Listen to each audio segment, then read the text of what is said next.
Good evening, everyone. Myself, Dr. Amna Gafur, House Surgeon of Kaumara Britya Department at the Government Ayurveda College, Tripunithura. A warm and heartfelt welcome to Day 4 of the National Online Webinar Series, conducted as part of the World Breastfeeding Week 2025, jointly organized by the School of Fundamental Research in Ayurveda, Kerala University of Health Sciences, in association with Department of Kaumara Britya, Government Ayurveda College, Tripunithura. As we move ahead in this meaningful academic journey, today we shift our focus to maternal well-being through diet and yoga, two pillars of sustainable postnatal recovery and lactation support in Ayurveda. Our sessions today are dedicated to understanding how proper nourishment and mindful movement can empower new mothers physically, mentally, and emotionally. Our first academic session will be on contemporary dietary practice and its effect in breastfeeding, where expected Dr. Sriraj Eskesa, who currently serves as Associate Professor at School of Fundamental Research in Ayurveda, Kerala University of Health Sciences. Following this, our second session will be taken by respected Dr. Jayant Isa, Professor and HOD, Sastavrita Department, Government Ayurveda College, Tripunithura, on the topic Yoga for Holistic Well-being for Pregnant Women. And for the third session, we have respected Dr. Vinira Sir, Associate Professor, Sastavrita Department, Government Ayurveda College, Tripunithura, who will be presenting on Yoga for Holistic Well-being of Lactating Mothers. To make the day even more engaging, we'll also have a video demonstration in between the session on prenatal yoga practices, which will showcase the practical side of integrating Ayurveda and yoga into maternal care. Before we begin, it is an honor to introduce respected Dr. Sheila Isma, Professor and HOD of Sastavrita Department at Government Ayurveda College, Thiruvananthapuram. We are grateful to have ma'am for sharing this session. Ma'am completed her UG studies from Government Ayurveda College, Thiruvananthapuram and holds double postgraduate degrees in Rasashastra, Vaisheshya Kalpana, and Sastavrita. She is a highly respected academician, clinician, and mentor with more than 2 decades of experience who has significantly contributed to the betterment of our science. We are truly privileged to have Dr. Sheila ma'am chairing today's session and guiding us with her insights and concluding reflections. We welcome you, ma'am. We begin today's academic session with a presentation on contemporary dietary practice and its effects in breastfeeding by respected Dr. Sriraj S.K. Sir, Associate Professor at School of Fundamental Research in Ayurveda, KUHS. Sir began his Ayurvedic journey with undergraduate studies and post-graduation in Sattavrita from Government Ayurveda College, Thiruvananthapuram. He served as medical officer before entering academics. Later, he joined Government Ayurveda College, Thiruvananthapuram as assistant professor. Sir is a passionate teacher, an insightful speaker, and a published author. Having presented papers at various national and international conferences, his scholarly articles have appeared in several reputed journals. Notably, he served as the co-chair at Vriksha Ayurveda Conclave at World Ayurveda Congress, reflecting his broader interest in ecological Ayurveda. He is also a member of the Academic Council of Kerala University of Health Sciences, contributing actively to the curriculum development and academic governance. We are honored to have Dr. Sriraj with us today to share his insights on how contemporary dietary habits can influence the breastfeeding process and how Ayurveda offers preventive and corrective tools in response. Let us now welcome Dr. Sriraj sir to the session. We welcome you, sir. Thank you, Dr. Amna, for your kind words. I hope I am audible to all of you. Yes, sir. Okay. So let's begin with the contemporary dietary practices and its effect on breastfeeding. Why the contemporary means there is a shift in dietary practices over the recent years after the globalization practices. So we have to look into the contemporary dietary practices and how it changed the breastfeeding practices, rather the nutritional aspect of breastfeeding. So I'm just giving you the foundational aspects on which we should focus while advising a young woman or a woman who is breastfeeding. And to begin with, the why breastfeeding matters. Actually, you had gone through all the presentations in the later days. And you know well why breastfeeding matters and what all are the aspects of breastfeeding. Actually, breast milk is a nectar and elixir for the child, but it serves as a bioprogramming thing. It not only provides the basic nutrition a child needs, but it programs the future of the child. So, breast milk is the most pivotal thing a child need from birth to death, because the programming, some of the programming are irreversible. So, the significance of this thing that breast milk is lies in the bioprogramming capacity of breast milk. So one is chronic disease risk reduction, and also breast milk, the quality of the breast milk could alleviate or contribute chronic diseases, chronic lifestyle diseases.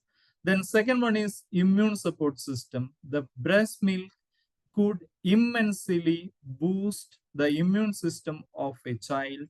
And very importantly, many of you or most of you know the importance of gut microbiota in human life. Breast milk very significantly decide the gut microbiota flora. Then human milk composition also, the bioactive components, what the mother have as food from the lifestyle, from the environment, will transform into a bioactive component through the breast milk, and that will be decisive in the future of the child. Then the Indian context, high neonatal mortality is present in India. Kerala may be one of the exceptions, but there is high mortality rate, and this high mortality rate is very much influenced by the maternal nutrition. So the triple burden of malnutrition. Even had about the malnutrition problems. One is undernutrition, one is overnutrition or obesity or overweight. So what is the triple burden of malnutrition? India has, along with this undernutrition and overnutrition, where overnutrition is around 28% as per some studies, and undernutrition is around 18%. But the third component in malnutrition is anemia. 57% of Indian lactating women are anemic as per the studies. So India holds the triple burden, one in the form of malnutrition, means one in the form of undernutrition, one in the form of overnutrition, and one in the form of a clubbing of anemia in both the cases. Along with that, pesticide. Pesticide doesn't mean some synthetic pesticides. It also encompasses a broader term, which is the chemical contaminants that you may go from your food, mainly from your food, and also from your environment, also from the things you use, including microplastics. On so many of the things are there. So traditional Indian dietary wisdom integrated with the guidelines, it is important. Integrated with the guidelines can improve the maternal and infant health.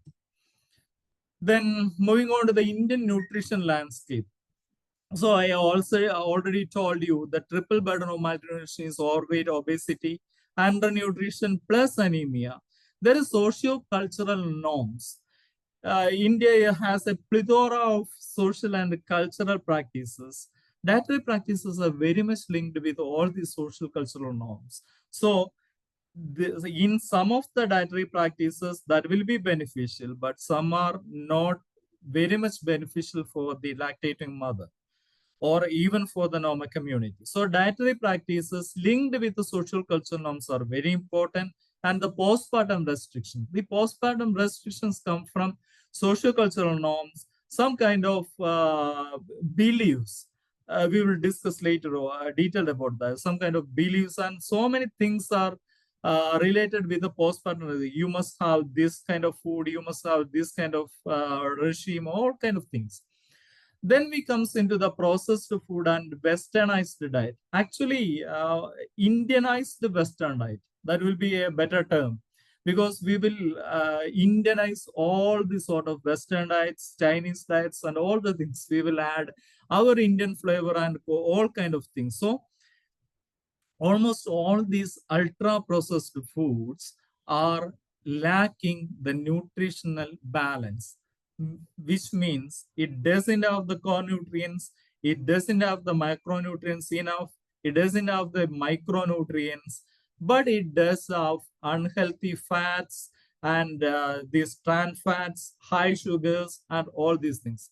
So this is a rapid nutritional transition after globalization. We are very much exposed to these global giants or kind of westernized diets. So that is why the Indian nutritional landscape is changing. So we are discussing about the contemporary changes in these kind of nutritional changes. Then we are moving to the traditional Indian diets where the regional diversity, as I told you, yeah, India has a very diverse cultural, socio-cultural scenarios in India. The regional diversity directly been influenced by the cultural scenarios, and also those were being imbibed into the food culture. So immense regional variations in food and cooking styles are there. Even in Kerala, where my native state is there, even different panchayat has different kind of regional variations in food practices. So we have to think about that. Then the cultural practices deeply intertwined with the cultural and the religious traditions.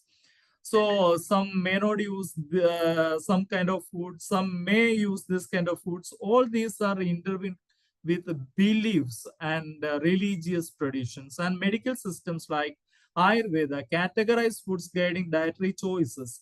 Unknowingly, the Indian traditional diets are so much rooted in Ayurvedic principles. So these are the traditional Indian diets, and we are discussing about the current shifts. Then influx of westernized and highly processed foods.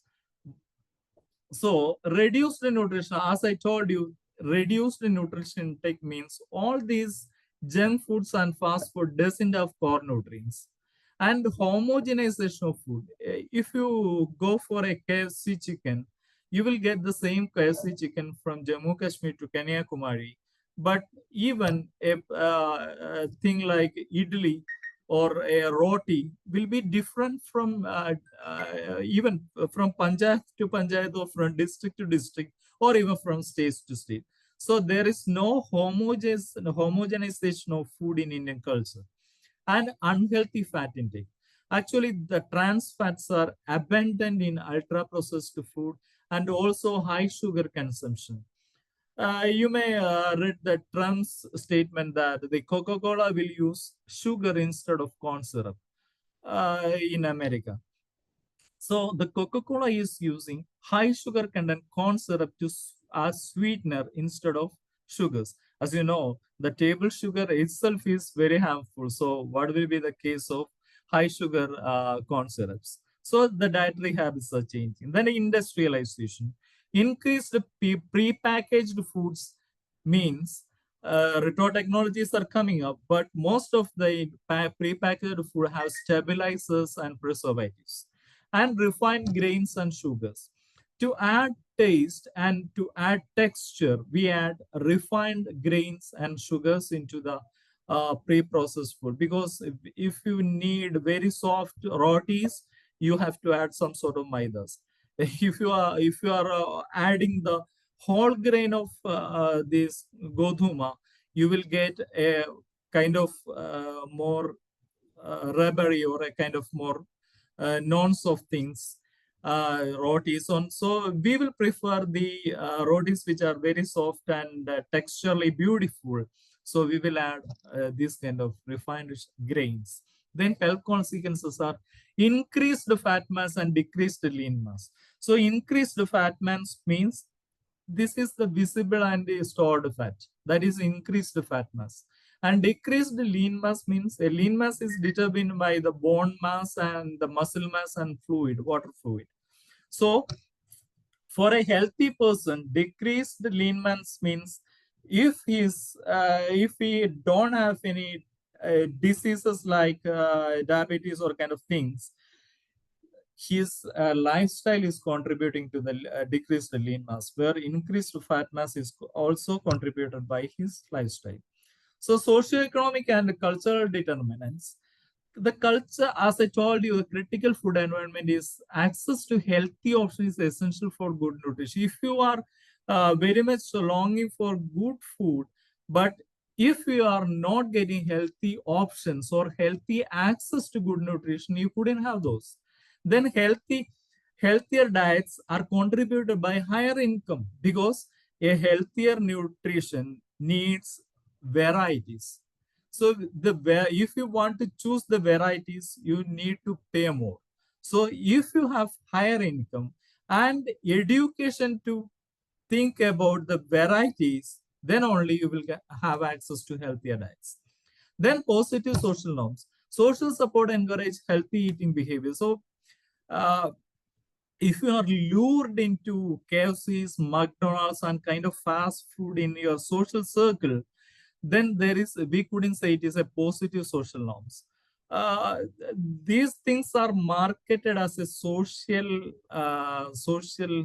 higher social symbol of higher social status. Even cigarette, the Marlboro cigarette was introduced as a elite class thing, and it was being marketed using Hollywood stars. He later died of cancer. And likewise, Coca-Cola and other things are marketed as a thing which is a thing which is a thing which is very good for the health. It is not a social support encouragement. Then poor diets. Lower income and food desert result in unhealthy eating habit. What is the food desert means? Desert means sweet, not sweets. A lower income group will stick on to what is available for them rather than going for varieties. So food desert means the marubus of foods. That means it doesn't mean there is no food, but it does mean there is no healthier, nutritive food available. So what we must do, we must avoid chances to have food deserts. The nutrition requirements for lactating mothers, if you look, the calories will be around 2,200, 800 calories for Indian women, whereas we falls behind. It's an average actually. In poorer and rural sector, it will be much lower. We are lacking protein 75 versus 56, because the protein contributes to the growth of the child. It is very important to have much more proteins. Fat is almost equal because of the dietary practices India has in postpartum nutrition. So critical micronutrients are iodine. If you know, the lower iodine means the brain development will be lower, and also cretinism will be happen, and chlorine demand. So when we think about chlorine, NaCl, the KCl also is there, but when we think about NaCl, the typical Indian salt intake is 2 times higher than the recommended use. Then zinc and omega-3 fatty acids, iron, folic acid are vital, as you know, and up to 50% higher intake is required in B vitamins, especially B12, which is very much critical for the neurotive development. Then the common deficiencies include folic acid, B12, A, D, zinc, and all those things. And the vegetarian diets, which increase the risk of B12, because B12 is present only in animals. And if you couldn't supplement B12 for the vegetarians, you will very much damage the nutrition of the child and also the mother, because in India, 74% of the people will eat some sort of milk, some sort of means non-veg. But interestingly, 74% of the Indian lactating women are vegetarians. So we must think about the B12 supplements in that scenario. And skipping meals, particularly breakfast, where 87% of the Indian lactating women skip some sort of meal where 74% skip breakfast. So it induces or worsens the nutritional deficiency, which is inherent to the most of the Indian lactating women. So the maternal supplementation is important. What will happen is the body will use its uh, stable, stable means the mother's deposits to supplement macronutrients. So milk resilience is there because micronutrients will be stable, but the depletion happens in or deficit happens in micronutrient. So our focus is to supplement micronutrients and also have a balanced diet to keep the macronutrients stable, because the body will prioritize the child's health over mother's health. It is at the cost of the mother that we will think about. The insufficient material store. Insufficient maternal store means the body will prioritize the child's health, and it's on the uh, maternal, based on the maternal store. And fatty acid composition. What sort of fatty acid the women will have reflects in the fatty acid composition of the the breast milk. So the best fatty acid we will get from clarified butter and other kind of things, but the poorest section of India is depending on dalda, vanaspati kind of things. So we have to think about that kind of a shift. Then nutrient status, the impact is, as I told you, it is from a study, but it may not be, it may vary largely in rural and urban settings. So maternal BMI, there is a 7 milligram, 7 milliliter decrease with respect to a unit increase in BMI. Then undernourished mothers, milk composition comparable, but it will be at the cost of maternal cost, because the body will prioritize milk composition, especially the macronutrients, at the cost of the mother's nutrient reserve. Then supplementation will improve maternal status, infant growth varies. This will be discussed in the Viruddhahara section. I'm not just going to that.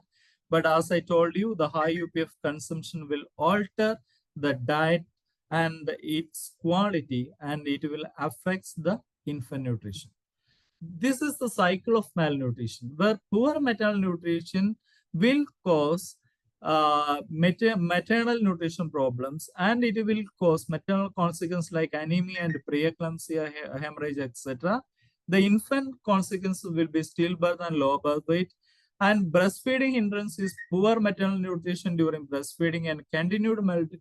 This is a perpetuated cycle. This is a vicious circle. This will affect the child till his death. Then pesticide exposure, bioconcentration, and the breast milk accumulate toxic chemicals, and child vulnerability is there. Holistic approach is needed to for this, and we will discuss.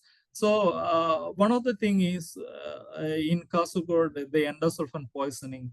In UP, there is Maharajganj poisoning, in which 110 deaths happened over a period of 10 months. This environmental contaminants. Concern is alarming presence in breast milk. The pesticide or the chemical presence will be alarming in breast milk. It will be bio-enhanced to the breast milk and will be fed back to the child. Pass over to the child. The evidence is, as I told, the Maharajganj incidents. And regardless of maternal diet, whereas we will think about the incessant usage of these pesticide happens in vegetarian, means the vegetables only, but the non-vegetarians are 2 times more at risk than the vegetarian, because of the incessant usage of all these things to enhance the outcome or enhance the profit in non-vegetarian sector. Then these are some leveraging traditional Indian dietary wisdom from Kerala. Rich green gram, we will use it as cherubayar kanji, means porridge. Boiled green gram with rice and cumin, sometimes seasoned lightly with coconut. and dry roasted sprouted green gram is a galactogone. And I'm just mentioning some galactogone. It will vary in different traditions. The second one is Tengin Pukul or coconut inflorescence. Whereas there is a traditional thing called Tengin Pukula, the Rasayan, and which is very much given to almost all the lactating women in Kerala. So these are the methods. Then Moringa oleifera, the drumstick leaves are being given as a galactagogue. So scientific validation and integration of traditional knowledge is important. We have the knowledge base that these things will act as a galactagogue, but we need scientific validation to have global acceptance in the current scenarios. This is a nutritional and based on the actually ICMR, National Institute of Nutrition guidelines. The dietary diversity is important. At least you have 5 components in your outfield. That's mixed cereals, pulses, greens, fruits, nuts, dairy. Quality or quantity is the important. You have to, you won't have to feed much on a lower quality diet, but you have to think about the nutrient quality for extra lactation needs, not only in calories, in needs. Breastfeeding duration, actually exclusive for 6 months and continued up to 2 years, because the first 1,000 days is important. Whereas in India, 54% of the mothers or the children are on exclusive breastfeeding for the first 6 months. Means only the half of the children are exclusively on this. It is an alarming sign. Actually, it was 40, 30 something. Because of the government intervention, it reached into this. Then daily intake is 400 gram vegetables. Then fats. Moderation is near, variety in oils. Better, because of the epigenic strategy, you stick on to the staple oil in your area. In Kerala, it is coconut oil. Some in other areas, it will differ. The oil will differ. Then proteins, promote natural sources like pulses, dairy, eggs, and things. Lifestyle is avoid overeating, frequent snacking, and do regular physical activity, and that will be did in the yoga sessions, and strict salt restriction. As I told you, the Indian women are consuming 2 times salt than the recommended. Then clean food handling. This based on the National Family Health Survey. As you could see, there are 2 things. The fried foods, those were not in 2006, but in, look at this, 2016 it is aerated drinks means 4. So those 2 are alarming things. These are dietary habits. So quintinyl and quintinyl means we will put the social strata into 5 20%, 20% quintinyl based on their economic capacity. So these are some of the facts where the most affected were scheduled caste and scheduled tribes, as usual. Then variation dietary intake, you could see from the picture, there are. Orissa is highly interested in aerated drinks and also in fried foods. This dietary intakes of pregnant women, actually it is not advisable. You can see the graphs. Then the WHO UNICEF recommendation is almost again like one. Then food fortification. Why food fortification?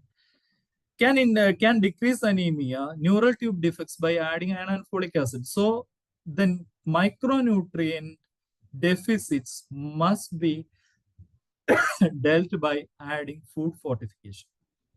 There is no way other than this. Supplementation by B12, iron, and all other things.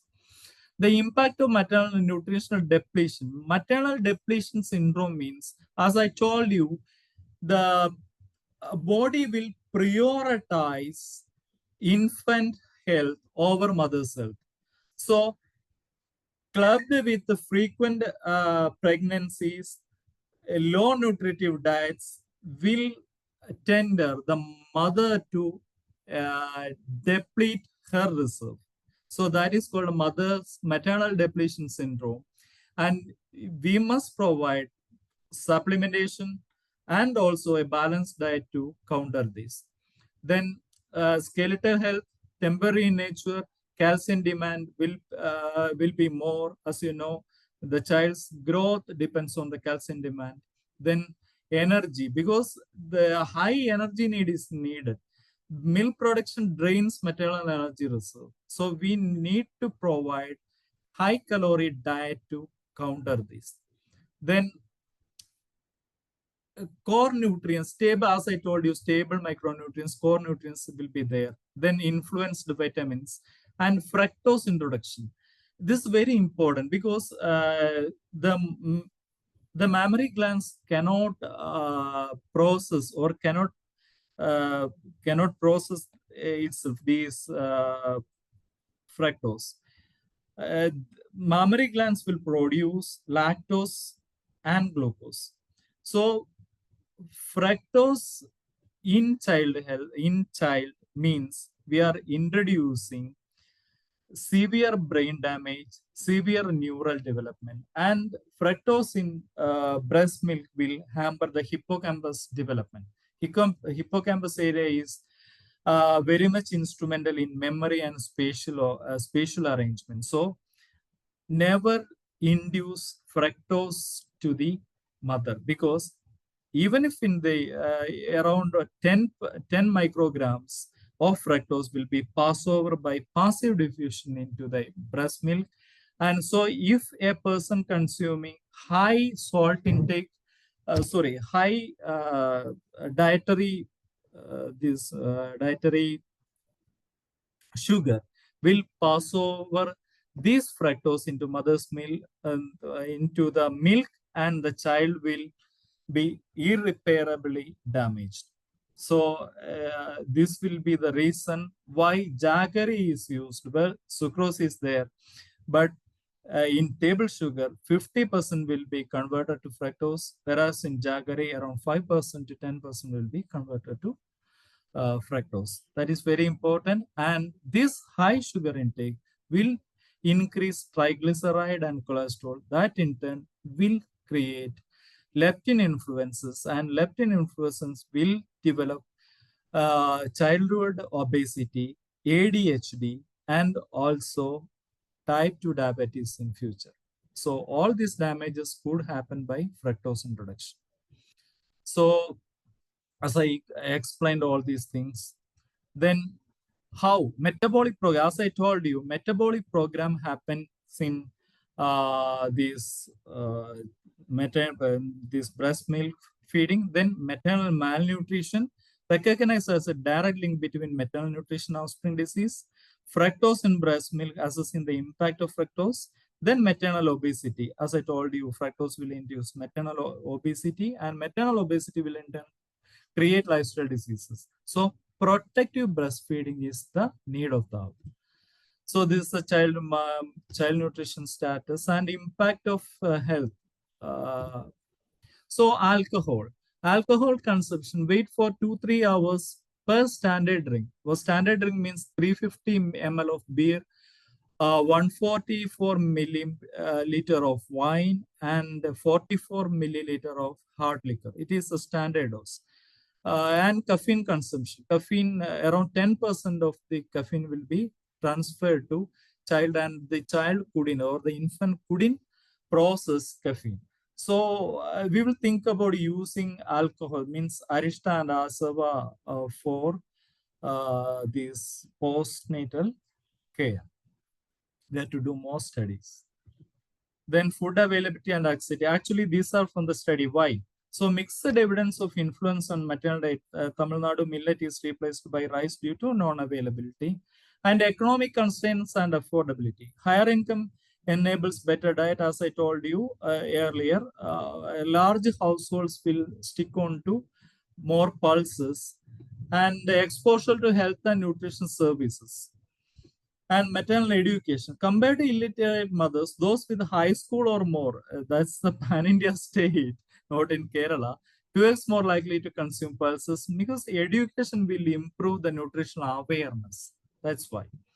Though maternal knowledge, high maternal knowledge linked to greater dietary diversity. Dietary diversity is very much important in nutrition and consumption of more food groups. I told you must be 5 food groups, and 60% of the women knew the benefits of fruit, vegetable, eggs, and animal sourced food. It is because of the education. Education changed all the things.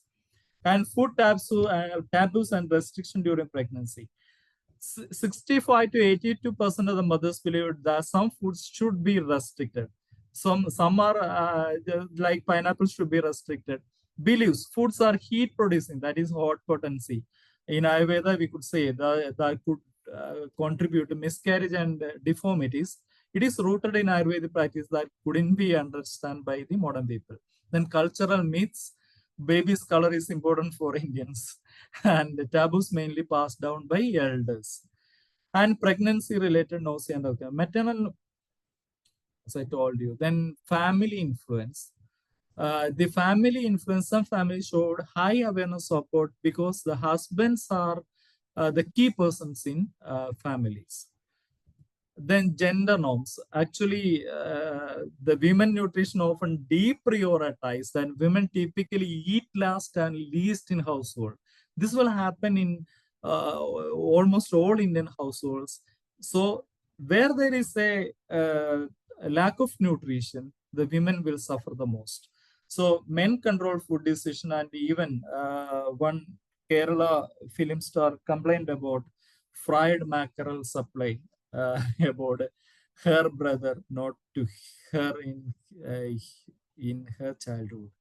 And there is gender norms. Then food choices often made by husbands and mother-in-laws. Mother-in-laws are a pan-India problem, I think. Then other demographic factors like urban versus rural, where urban will have more income and more access to all the things. And early marriages will, yeah, definitely they will not have enough knowledge or education, so the things will affect.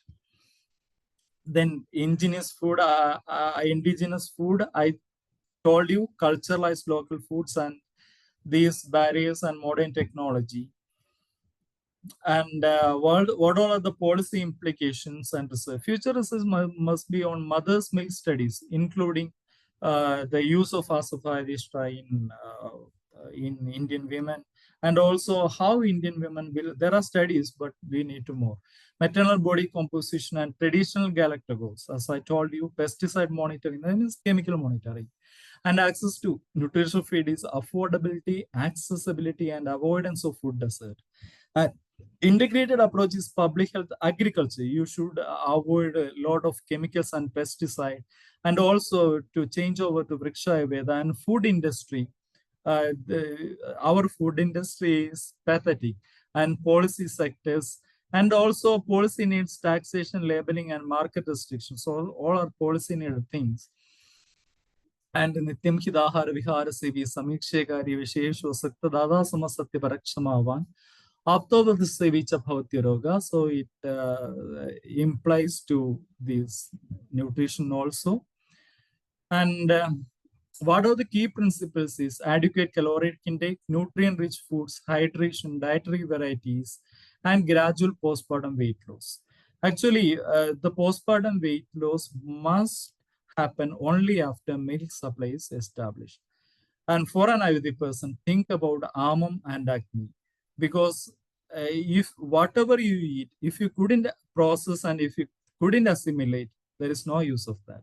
So always think about amam and acne in deciding that.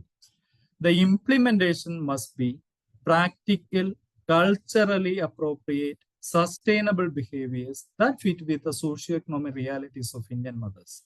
So without these points, whatever be you taught in your syllabus or in your practice or in schools won't apply to the field. So always remember practical, culturally appropriate, sustainable behavior.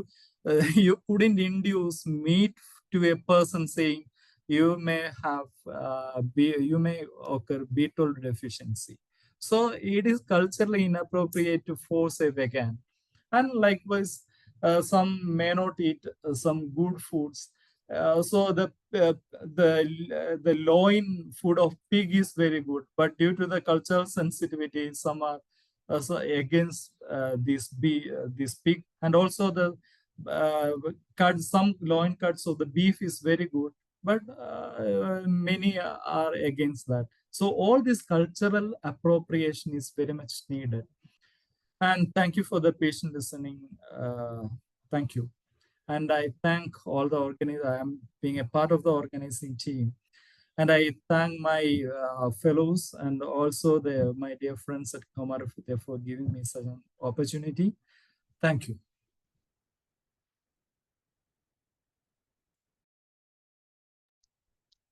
Thank you, Dr. Srirasa, for the deeply informative session. Your insights offered a thoughtful analysis on how modern dietary trends impact general health, breast milk quality, and maternal health, and how Ayurveda and various scientific developments across nations offer sustainable, structured approaches in managing them, emphasizing on current nutrition status of our nation, the dietary requirement and guidelines for maternal health with great clarity, and addressing various issues that should be focused for the improvement of maternal and child health in our nation. Thank you, sir.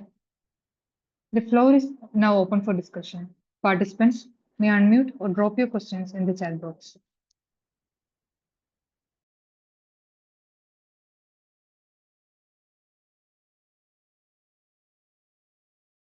Dr. Sriraj, very good presentation, nice presentation. It was deeply gone through it. Then some regional dietary patterns are there. Hello. Hello. Some regional dietary patterns for maternal health is there. We can collect it from our system also. From Kerala itself, various types of regional dietary patterns are there. So it will be a very good compilation for the next generation. And it's a scientific validation has to be done. And in the case of using the Asavarishta preparations during the initial stages of this postpartum management, and what's your opinion about that? Actually, there is not the standard restriction force for that is you must wait 2 to 3 hours. That is why I told you we must need more studies. How much our Asava Arista is transferred into breast milk. So I couldn't find any kind of particular studies. There are studies about hard alcohol, beers, and wines. That is why they restricted the amount. So we need to have such a study to find out whether our asavarishta, those are actually medicated things than the hard liquor. So whether it pass over to milk and as asava or arishta or as some vehicle, we need to think about do some sort of research in that. It's my perspective. Okay, if we analyze the various prescriptions for the postpartum management, we could see that Dashimalarishtam, Jeeragarishtam, Draksharishtam.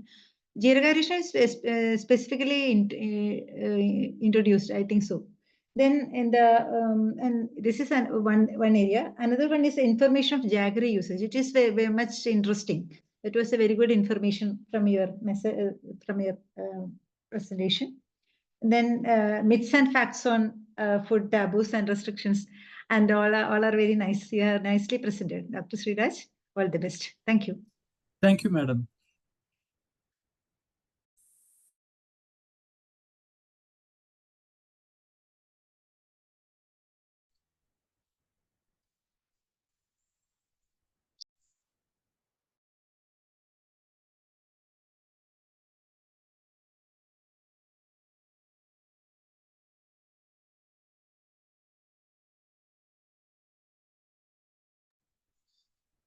Hello.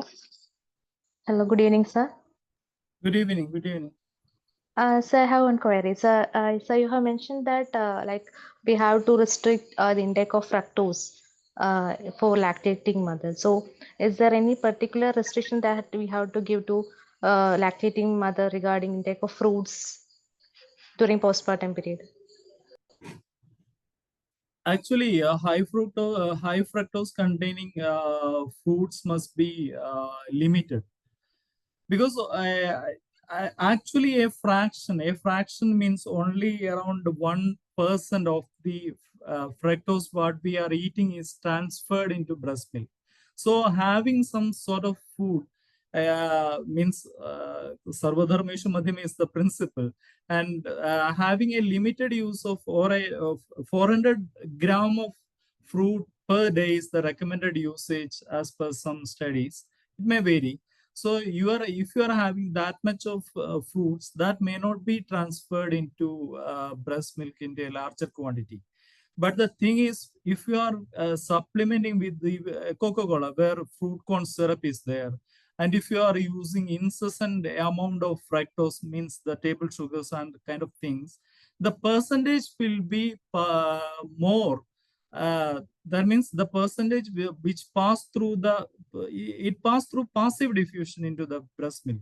So the percentage will be more, and there will be more damage, because we cannot in nowadays life we cannot totally restrict fructose usage, but we can reduce the dose or load to a particular limit. That's my take on that. Thank you, sir.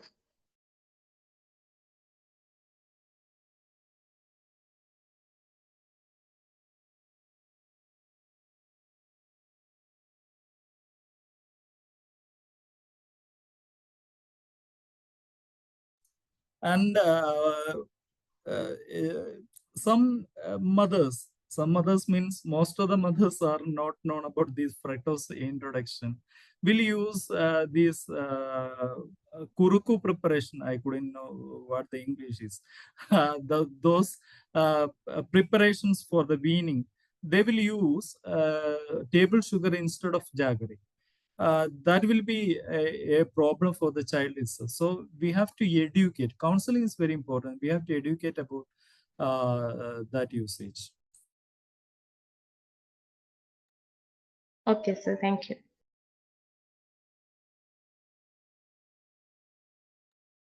Thank you, sir, for clarifying the doubts, and thank you, participants, for your active engagement. We now invite Dr. Sheila S. Ma'am, HOD Swasthavrita Department, Thiruvananthapuram, to share her concluding reflections on the session. We welcome you, ma'am. Am I audible? Yes, Can you hear ma'am. me? Okay. Yes. Okay. First of all, I am congratulating all the organizers, especially Dr. Shaju, HOD, Kaumaraprathya Department, Government Ayurveda College, Tripunithura, and Dr. Aishat, other faculties from the Department of Kaumaraprathya, and Dr. Anilkumar sir, SFRA, Dr. Sriraj, Dr. Jyoti, for selecting an interesting and important topic at the right time itself. I feel happy to chair this session because the presentees are all today's presentation from Department of Swasthavrita, and all are from my own department, expressing my gratitude to give me this opportunity.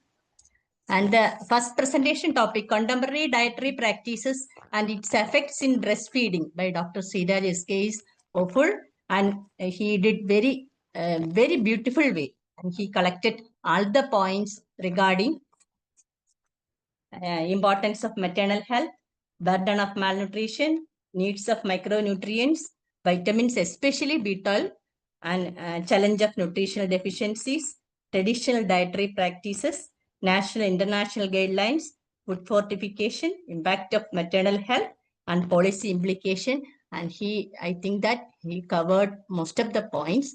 But some points I want to add is that is, this contemporary diet plays a major role in shaping modern health outcome, both positively and negatively. Positive outcome, I mean that awareness of nutrition and fitness has increased in among public. And persons to person, we know that person to person are different. And we have to select the ideal dietary prescriptions regarding their body constitution, digestive power, and the pathogenesis of disease, etc. Due to enthusiasm, people are following all the advices from the media or some advices, etc. But I think that most of the time it is not scientific. They are taking, if a person is obese, they are taking Staulia drugs. If a person is having low BMI, we have to increase the BMI with dietary formulations. And in the case of Jeeraga Arishta, Dr. Sheila Madam had asked a question. I think that Jeeraga is full of iron and which is rich in iron. At the time of lactation, where this iron is more useful, and also it purifies the uterus itself. It regulates the hormone mechanism also. And we can incorporate butter rice, onion rice, methi. Fenugreek is beneficial for pre-diabetes also. So if a pregnant woman is pre-diabetic at the time of pregnancy, we can give kanji with methiga. Then we can give butter rice, onion rice, coconut rice. Likewise, we have to add these preparations along with the necessity of that person. And I think that fruits are also essential in that period, that it contains more vitamins and buttery, apart from juices, fruits, I think that we can give. And in the case of fructose, if fructose is more, I think that the problems of Dr. Siraj already explained. But in the case of fruits, I think that it is essential for lactating women. And overall, I think that it is a very good presentation. I am congratulating Dr. Siraj collecting all these points and presenting very beautifully. Thank you. Thank you, Madam. Thank you, Dr. Sheila, for your valuable remarks and for summarizing this essence of today's first session so gracefully. Once again, I extend our gratitude to our esteemed faculties, Dr. Sriraj sir and Dr. Sheila ma'am. Shall we move on to our second session?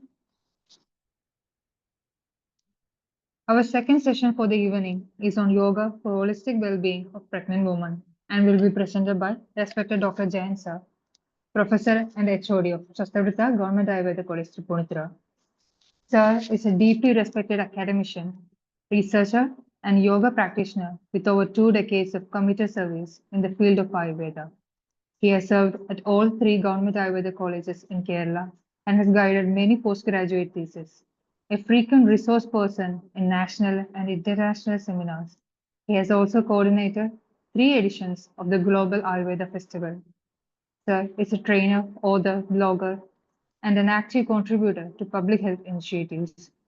He currently serves as the chairman of PG Board of Studies at KUHS and holds several other academic and advisory roles across the universities and councils. His works bridges the world of classical Ayurveda and contemporary healthcare, especially in therapeutic yoga and preventive care. We are truly honored to have Dr. Jain sir with us today. We welcome you, sir, to the session. Thank you. Am I audible? Yes, sir. I will try to present.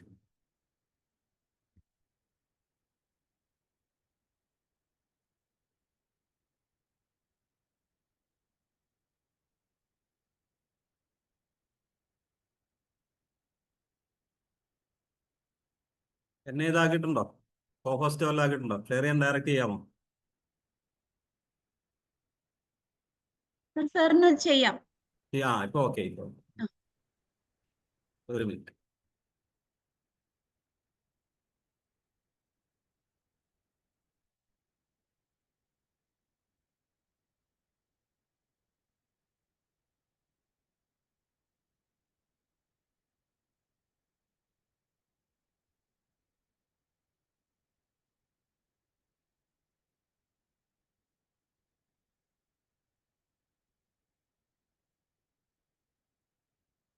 ഇത് കാണാമോ?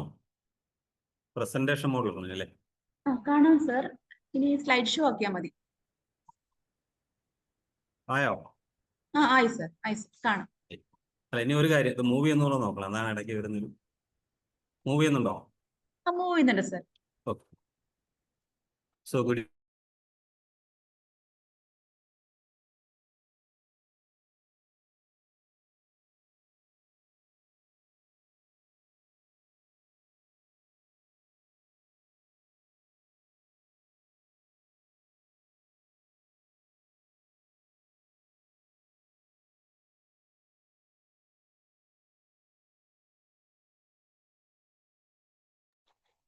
സാറേ ഇത് audible അല്ലേ? Hello Jayan sir, audible ആവുന്നില്ല sir. Net കണക്ഷന് പ്രശ്നമുണ്ടോന്ന് തോന്നുന്നു.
Sorry for that technical glitch. I was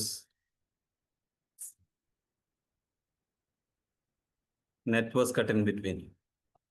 So I'll share it again.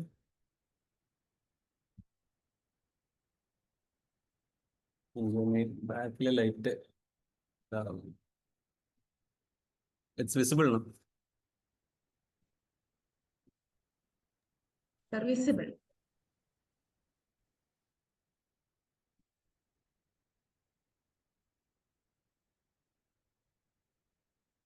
Full screen is visible.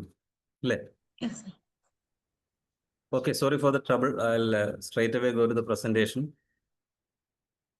Now, that question comes, do people during their pregnancy need to do yoga? And that question which I was asking was, are there any out-of-state students here? Mostly will be there. So I'll continue in English itself. So there is a difference between classical yoga and contemporary yoga. Classical yoga, as you know, is devised for moksha or to attain salvation, which is deep rooted in philosophy. And it is usually advised for people who are following celibacy or the so-called brahmacharis or brahmacharinis. And it provides emphasis to Ashtanga yoga. All 8 angas are equally important there. And you have to traverse from yama niyama through asana, pranayama, pratyahara like that till moksha. And classical yoga does not explain any treatment for individual diseases. Later, in the period of Yoga Vasishta, we can see mentioning of Adi Vyati concept. So there it comes. Otherwise, there is no disease-specific yoga. Yoga was one among the Shad Darsanas. It was a great philosophy developed in India. But later, there were glimpses of attempts from people, especially from the Hatha Yoga school, to find out the physical benefits of yoga. And then those texts started explaining what is happening in the body if you give more emphasis to physical exercises such as asanas and then pranayama. And then there were other purificatory techniques like shat karmas, bandhas and mudras, all these things were there. These are developed as a part of Hatha Yoga. And then a school called therapeutic yoga developed. And in the textbooks which are belonging to the Hatha Yoga school, if you go through them, you can find out that there are a lot of mentionings about Ayurvedic terms. Prameha is mentioned. Medas, Kapha, Vada, Pitta, all those things are explained there. So there we can see a different type of yoga which can be applied to common public rather than rishis and munis and all.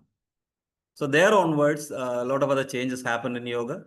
And later, from Swami Vivekananda's famous Chicago speech, the world came to know about the benefits of yoga. And people started adapting physical exercises, which are similar to yoga asanas. And there are now umpteen schools of yoga, vinyasa yoga, different types of yogas are there. And then meditation techniques were also popularized by especially Buddhist monks. People now are familiar about different types of meditation, such as mindfulness meditation, transcendental meditation, like that. So that is the difference. And in this context, I would like to enter into a spectrum which is usually unattended by physicians as well as yoga experts. When we think about yoga for pregnant ladies, usually everybody thinks about some form of asana or some lighter pranayama. But we have to be very careful while applying yoga to pregnant ladies. The first point there is that I want to emphasize here is pregnancy and mental well-being. So without touching this topic, if I tell something about some asanas and pranayama, it will not give the desired result. So we know that pregnancy is a...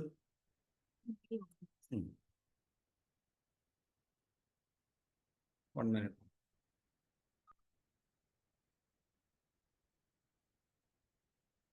Hello, ഞാനൊരു പ്രസന്റേഷനിലാണ് class എടുത്തോണ്ടിരിക്കുക പിന്നെ വിളിക്കൂ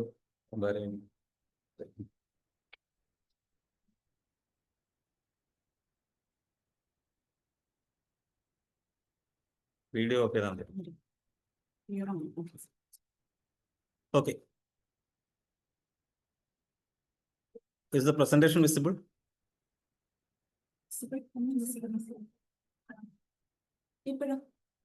Okay.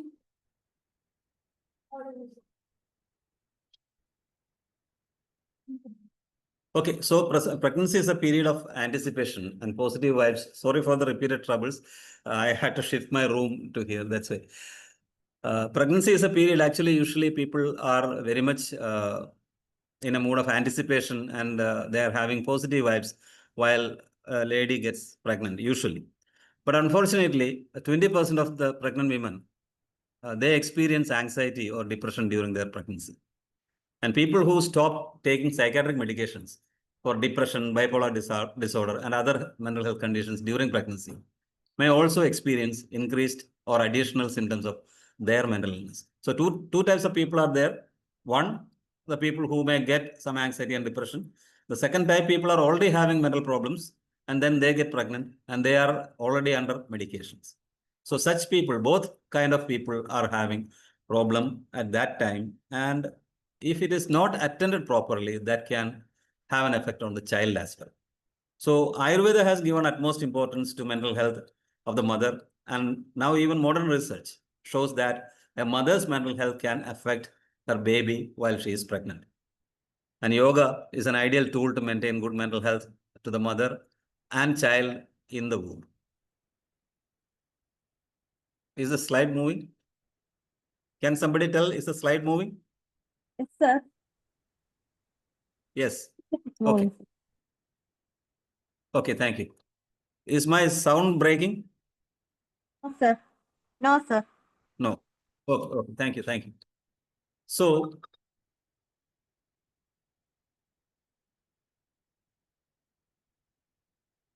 അങ്ങോട്ട് വിളിക്കാം ക്ലാസ്സിൽ അങ്ങോട്ട് വിളിക്കാം.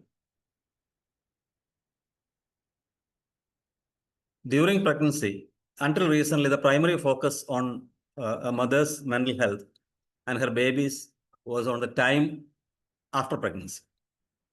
Now they know. Now the modern people know that we have to be attentive during the pregnant period as well. It was especially parental depression or anxiety could lead to neglectful behaviors, causing future mental health issues in the child. However, the more research shows that a mother's mental health can affect her baby while she is pregnant. So that is established now. And stress also can cause problems. Animal studies already show that babies exposed to more stress hormones while they are in the womb are more likely to have a very active amygdala in the brain. And this means that they have higher anxiety levels. And anxiety and depression in other studies show that babies of anxious moms reacted with increased heart rate when their mothers were given a stressful task. Another early study showed less activity between the regions of brain that control emotions in babies of expectant mothers with depression. And some other researchers show that babies born to parents who were depressed while pregnant have lower birth weights. And additionally, pregnant people with anxiety and depression are more likely to smoke, drink alcohol, or use. That means they are likely to have substance abuse or any sort of abuse. And now this I have taken from a website which deals with modern medicine itself. So there is a question, can a pregnant lady take psychiatric medicine during pregnancy? So they answer that maybe. Usually they do not. But we do not know. There can be people who are taking antidepressants. And several studies suggest certain antidepressants may be safe, but still, is it needed? That is one question. If it is taken, what will happen? Nobody knows the sure answer also. And once born, some babies have symptoms of withdrawal from antidepressants. If the mother is taking antidepressants, the baby is likely to have withdrawal symptoms such as tremors, poor feeding, excess irritability, and breathing fast. These symptoms, they are telling that they may disappear in due course of time. But this is a thing which the child experiences, and that is a trauma to the child. It cannot speak. It cannot speak out its feelings. So the child suffers that, and usually it disappears in due course of time. And other psychiatric medications can also cause problems, mood stabilizers or antipsychotic medications. These medicines can also cause problems, and doctors often prescribe alternatives to this medication to women during their fertile years, just in case of a surprise pregnancy. Some people who are already mentally ill may get surprise pregnancies, and they will face this problem when they are having a pregnancy.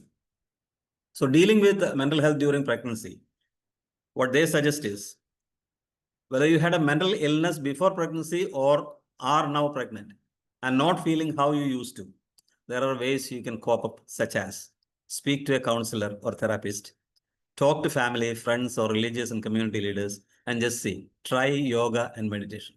Now, the modern people accept this, that yoga and meditation are very good options in such conditions. Now, I just purposefully put these many slides here because otherwise, if I put some yoga slides in which, or videos in which I'm showing somebody doing yoga, that alone is not enough. So if you are planning to employ yogic techniques in pregnant women, the first thing you need to do is a proper counseling. Only after counseling the patient, I'm not telling patient, only after counseling the pregnant lady, we can suggest yogic interventions. And we have to make them prepare. Because in early pregnancy, there can be morning sickness and other things. People may not be, or pregnant ladies may not be in a mood to do all these things. So we have to see what is their mental status. And we know the concept of trigunas, sattva, rajas, and tamas. And everything is an interplay of these trigunas. So basically, we have to evaluate the sattva bala of a pregnant lady. In Ayurveda also, it is explained like that. And people who are not easily susceptible to, in the next class, next presentation, it may come, Shukrotha Langanayasa, Stanyanasha Hedava, that can deplete the stanya also. all the emotions such as krodha, langhana, ayas, all those things can affect there. So here, if we know that a particular person, a pregnant lady, is tamasic in nature, then we have to take extra care because tamasam, bhayam, ajnanam, nidra, alasyam, vishadha, all these factors will be there in that person. And you have to take extra care to make that person gain more sattva guna. Otherwise, there can be problems during pregnancy, and even after pregnancy, there can be depression and other things. Nidra, alasyam, vishadita. Similarly, if a person is having predominance of rajas, there can be chances of hypertension, acid peptic disorders, and things like that. And the anger of the mother can impact the child's health also adversely. So after knowing these things, you have to sit with the pregnant lady at least for half an hour and then talk and create a good vibe with the lady and then suggest what type of a mental makeup a pregnant lady should maintain. It can be politely explained to her and they will follow it. So we have to suggest them that you have to make a routine. Otherwise, things will not work. You fix timings according to their convenience, but let it be a fixed routine. And regular yoga timings, if it is there, that is the best. If they are having too much of morning sickness and other things, you avoid that time. You select evening time. And then the yoga session should start with loosening exercise, then simple asana schedules, followed by simple pranayama schedules. Then there should be a mind culturing, as I was explaining previously, the sattva, rajas, tamas interplay. We have to manage them after assessing their dosha, this guna level, sattva, rajas, tamas, which one is predominant in them, and accordingly advise them. And then we can suggest meditation and or relaxation. So this is the plan which you have to do. Now let's see what is the normal suggestions which we get. And I must thank my PG students, PG scholars who prepared all the yoga performance slides here. In the coming slides, they are showing that. The recordings will be shown here. They have done a very good job. I thank them. And we know prenatal yoga. It is already accepted internationally, and it is a safe thing. And practicing yoga during pregnancy provides a great range of activity and benefits to the unborn child and the mother by numerous ways, as I hinted previously. And yoga soothes the mind, refocuses the energy, and prepares the women physiologically and psychologically. And these benefits, I think I need not read it. You will get the presentation. Yoga improves the flexibility and strength. It promotes relaxation. It enhances circulation. It eases common complaints like back pain, constipation, and all. And it improves sleep. It encourages the mind-body connection. And this mind-body connection is very important in case of pregnancy because, you know, even during pregnancy, the mother is establishing a connection with the child in her womb. There is a deep connection. And once the child is born, again, there is a bonding between the mother and child. So yoga helps a lady born with the child yet to be born through the bonding technique which she gains through the yogic practice. And there are certain do's and don'ts. As a general rule, poses can be modified.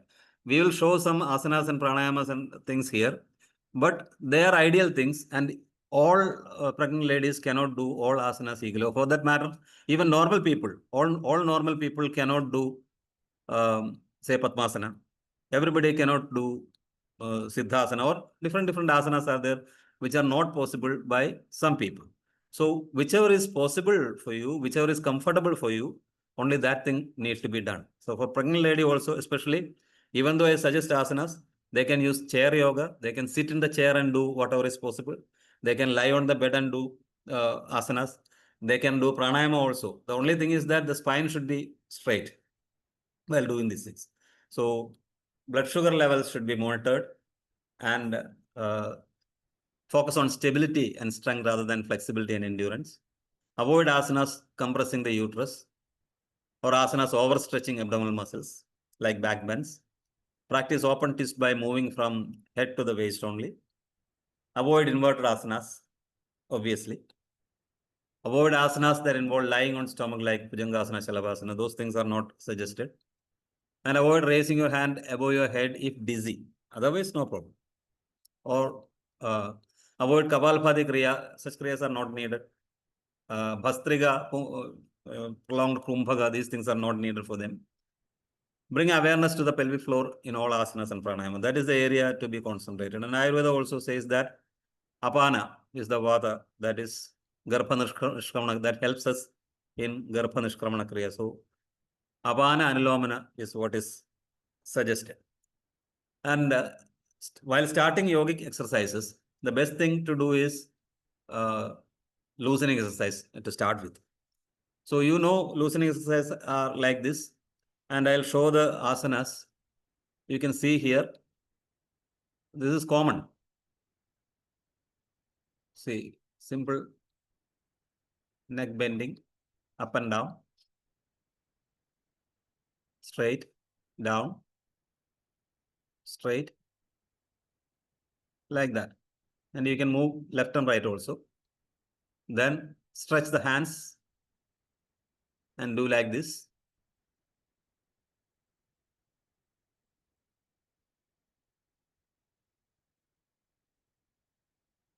These are the routine loosening exercises which we do everywhere.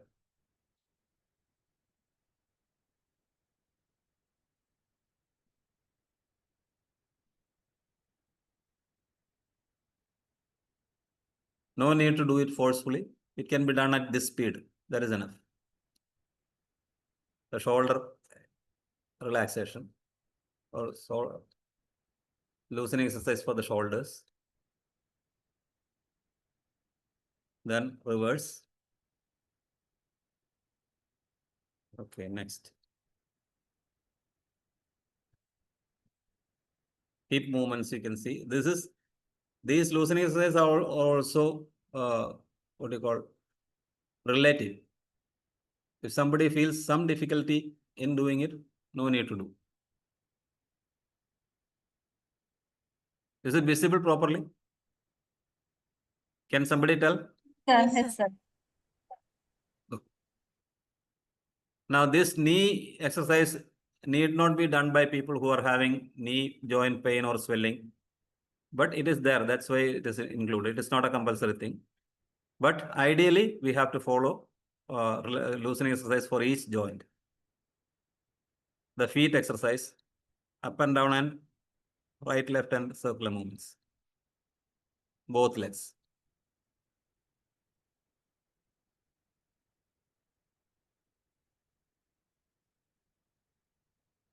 And then, while standing, the asana suggested in the first trimester are Tadasana, Vrikshasana, Dandasana, Sukhasana, Shavasana, that is a schedule there.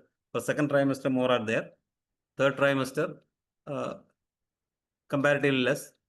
More in the second trimester. You can see a repetition of asanas like Tadasana in all 3 trimesters.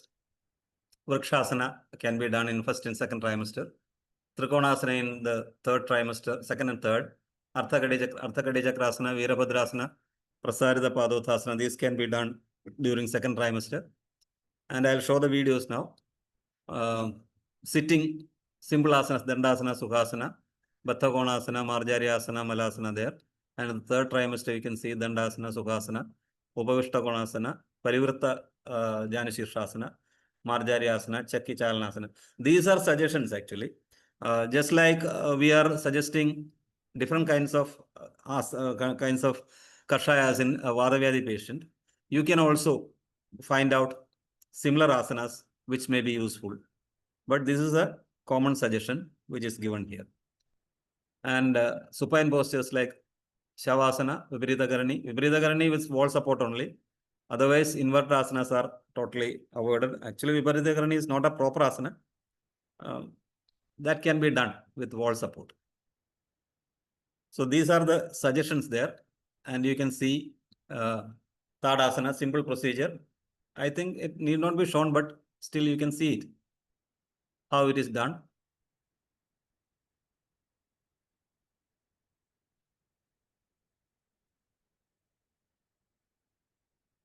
Okay, relaxation. Next one is Vrikshasana.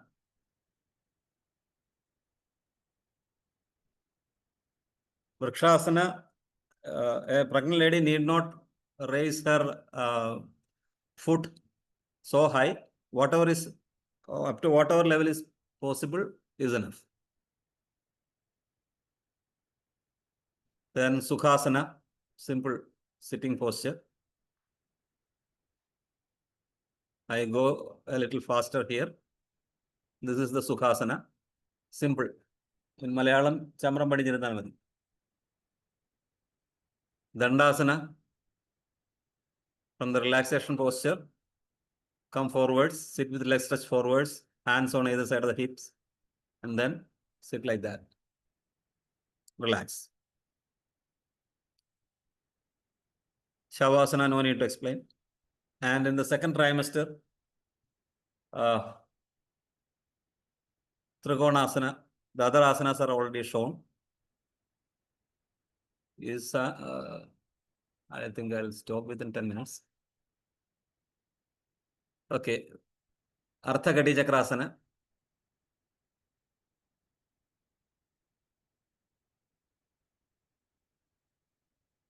Raise the hands like that. Stretch.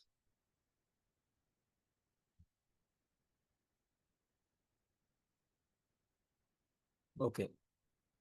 Virabhadrasana, it's a simple Virabhadrasana which is suggested here. There are different types, but the simple one which is suggested is shown here. This can be done up to the capacity of the pregnant lady.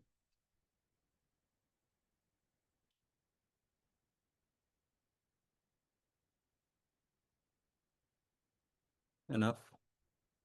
Prasarita Padothasana.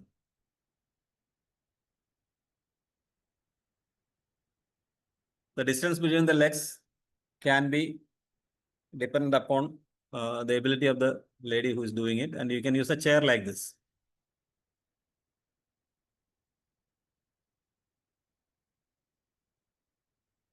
Sitting postures, Batthakonasana will be shown. It's a butterfly posture, which is commonly practiced all throughout India. It's like this, and in some places they move the legs also, just like a butterfly. Marjari Asana, or the cat stretch.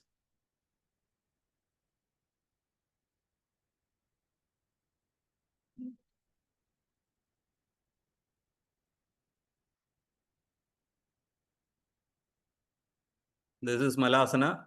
Whatever level is possible can be done. And then supine postures. This is a wall supported posture, Viparita Karani. It can be done. And Balasana. A pillow can be used in front.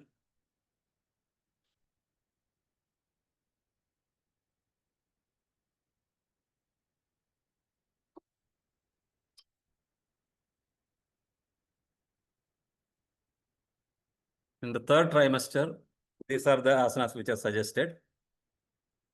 In that, what is different is Upavishta Konasana. You can see it here.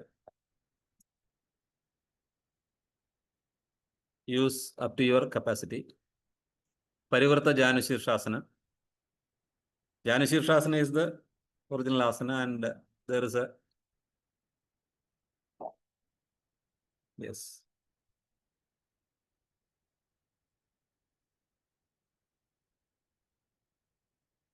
Marjari asana is already shown, and Chakichalana will be shown here.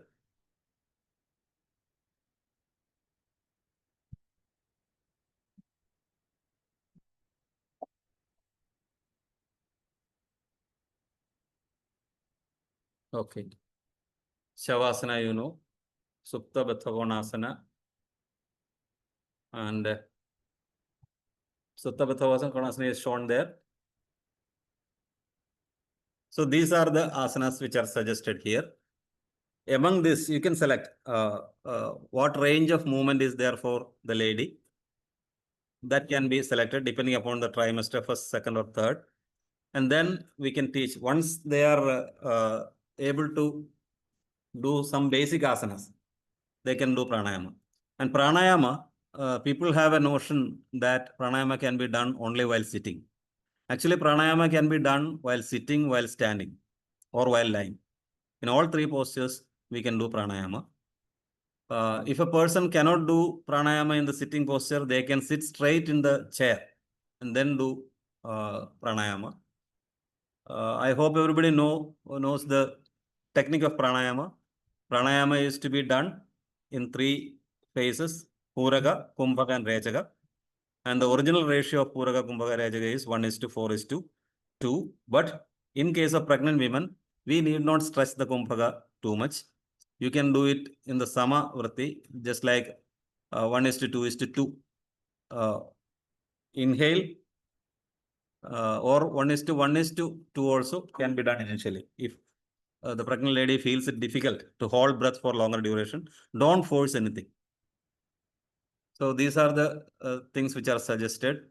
In first trimester, sectional breathing is a type of breathing in which we are using the full capacity of the lungs, the lower part of the lungs, the middle portion of the lungs, and the upper portion of the lungs.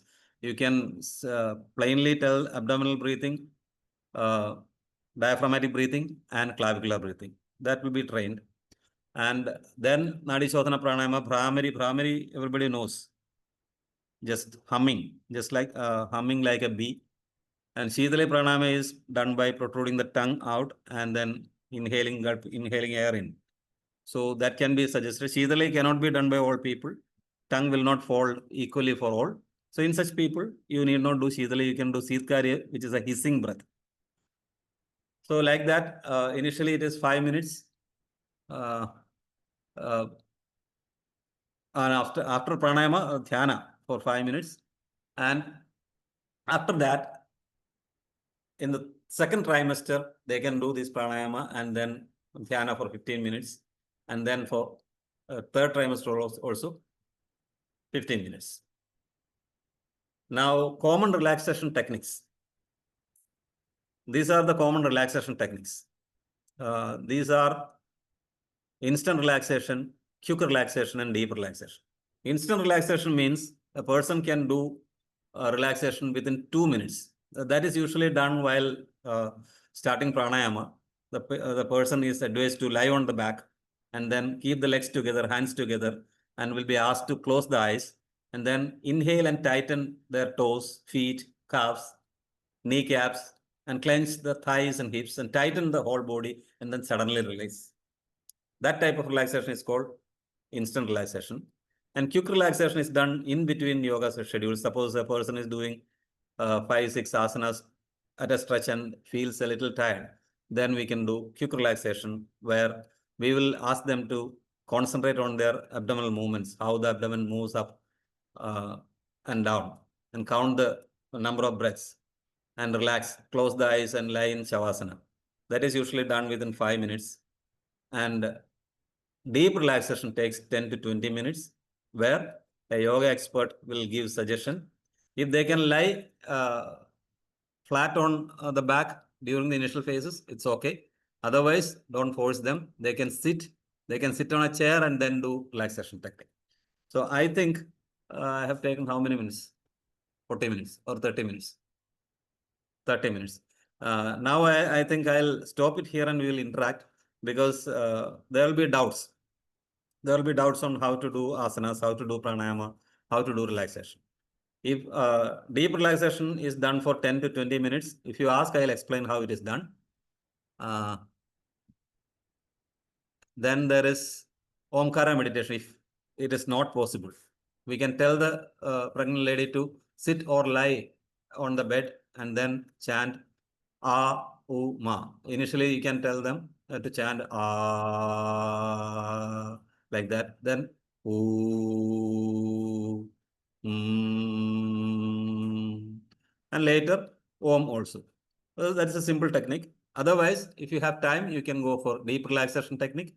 where we will give them suggestion, just like close your eyes and relax your body stage by stage, beginning from the toes. We can give suggestions to them. We can tell them to imagine as if they are floating like a feather in a valley in the light wind, and then they feel weightless, and then relax on that. Or tell them to relax from the tip of the toes, then root of the toenails, relax the toes, relax the ankles, relax the feet, relax the calf muscles, relax the knees, relax the thighs, relax the buttocks, relax all of the legs, both legs together, and then inhale deeply and chant ah, just ah, ma, om.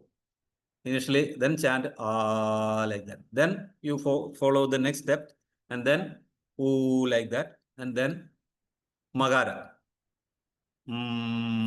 like that.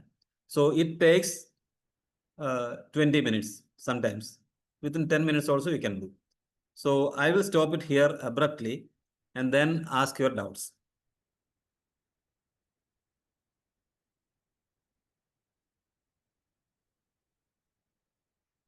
Now it's open.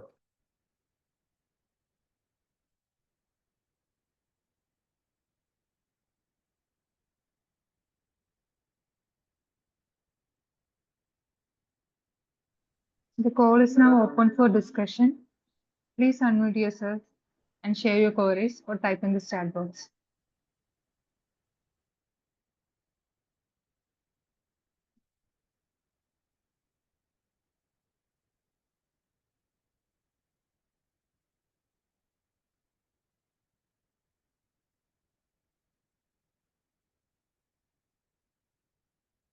So my attempt was just to ignite your minds on the mental aspect during pregnancy along with the physical aspect without considering the psychiatric well-being of the pregnant lady. We cannot simply suggest some asanas or pranayam. Make them aware about their own mental status, assess their sattva, rajas, tamas, and then find out what level they are, and then counsel them for 20 to 30 minutes initially, and then advise them to calm down, and then suggest these asanas and pranayamas. And all asanas and pranayamas are not necessary for all people. Whatever is possible within their limits, they can do it.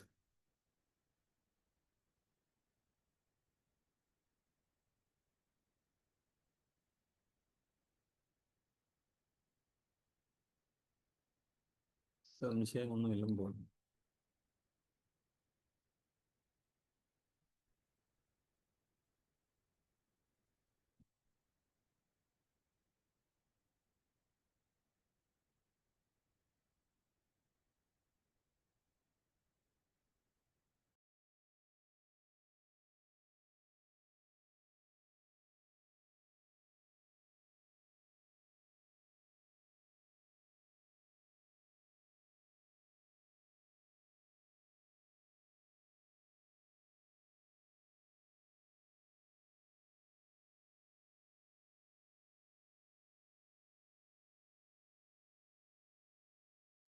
ആരുമില്ലേ? ആർക്കൊന്നും മനസ്സിലായില്ലേ?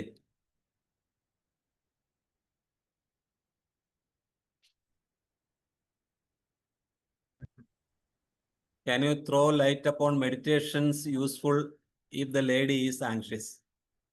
Okay, one question is there. Especially if a lady is anxious, this can happen because especially in today's world, there are a lot of things that makes a person anxious, not only the pregnant lady. So we can suggest them. Initially, we have to assess them, their mental status. When people are anxious, two kinds of problems are there. That can be due to a rajasic problem and also mainly due to tamasic problem. So in such condition, what we have to do is we have to increase the sattva guna in them. We can suggest three kinds of things. One is to increase sattva, you have to bring some changes in their behavior. And then there are other things such as ahara, diet, there can be a dietary correction.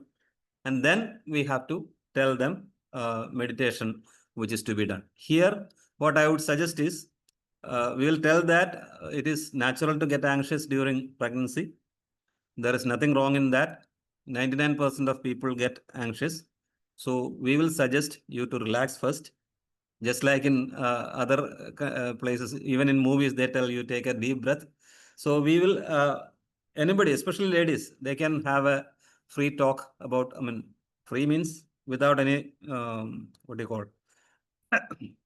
That so-called doctor-patient relationship, rather than you talk with that pregnant lady like a friend, Mitra Bhava, and then suggest that there are two kinds of nervous systems, I mean, things in our human brain, the parasympathetic nervous system and sympathetic nervous system.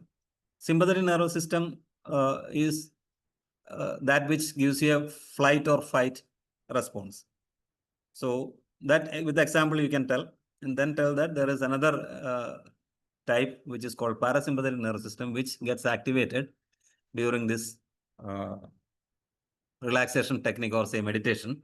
And I will give you a kind of deep relaxation which will really calm you down. You can experience it, and then you tell them to do initially some asanas. At the end only you will do this. Naturally, people who are doing asanas for a considerable, say 20 or 30 minutes, will feel the urge to relax, and at that time you employ it rather than jumping directly into meditation. You can tell them to lie on a mat and then tell them to close their eyes and listen to the surroundings. There will be a lot of noise coming out, coming from the outside, and tell her to just listen to those noises and let them pass by.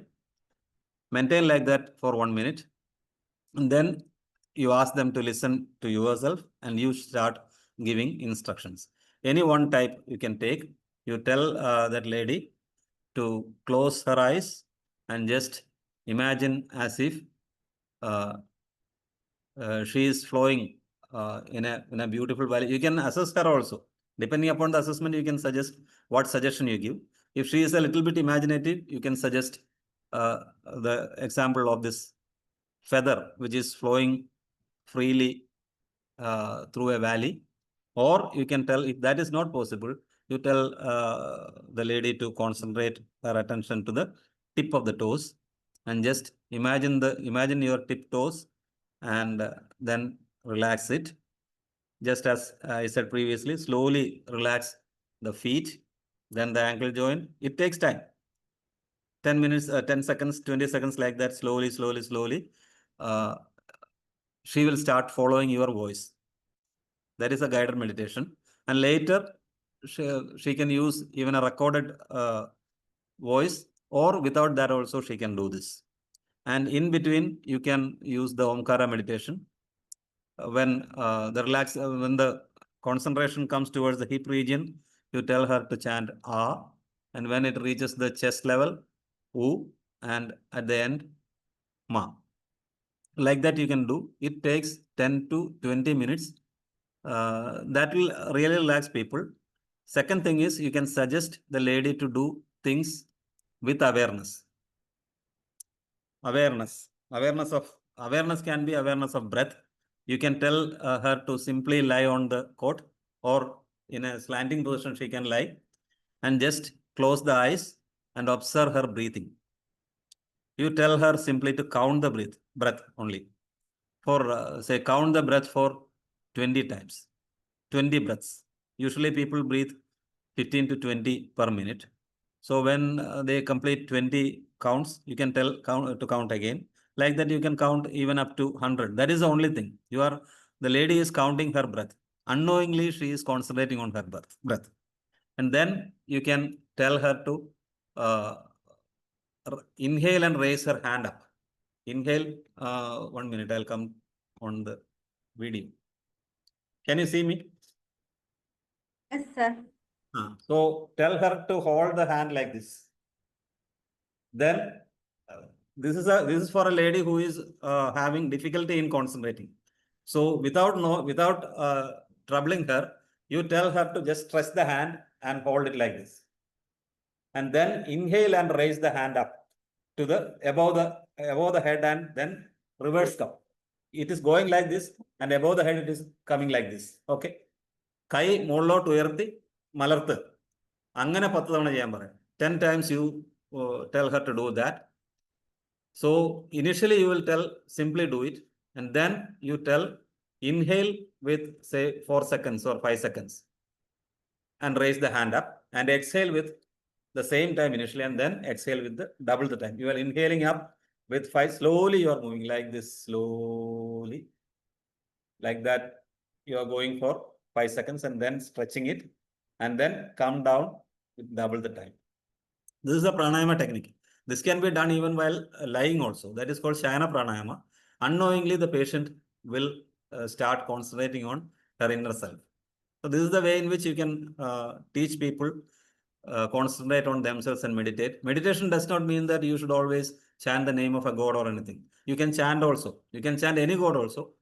You can chant Vishnu, Krishna, or Shiva, or Jesus, or Allah, anybody. So that way, unknowingly, people start concentrating on their breath and they forget about their stress. Later, you can go to that 10 to 20-second meditation. I think it's clear.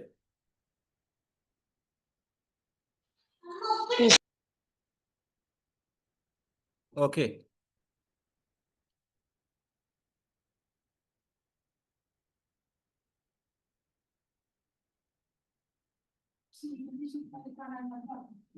ശീതളി അല്ല അടുത്തത് ഒരു minute.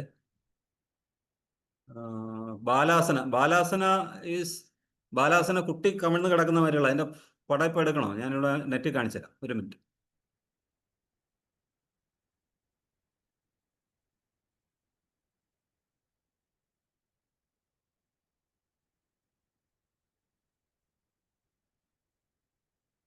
Balasana picture. Different types of balasanas are there. The common one, I will minimize this.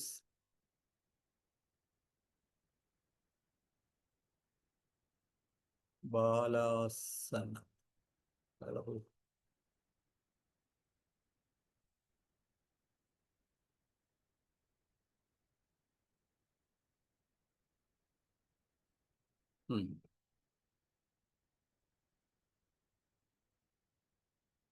Can you see this Balasana?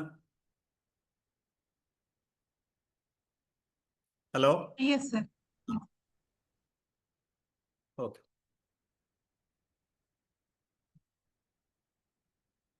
Then there was another question by Sheila Madam. Sheila Karla Madam.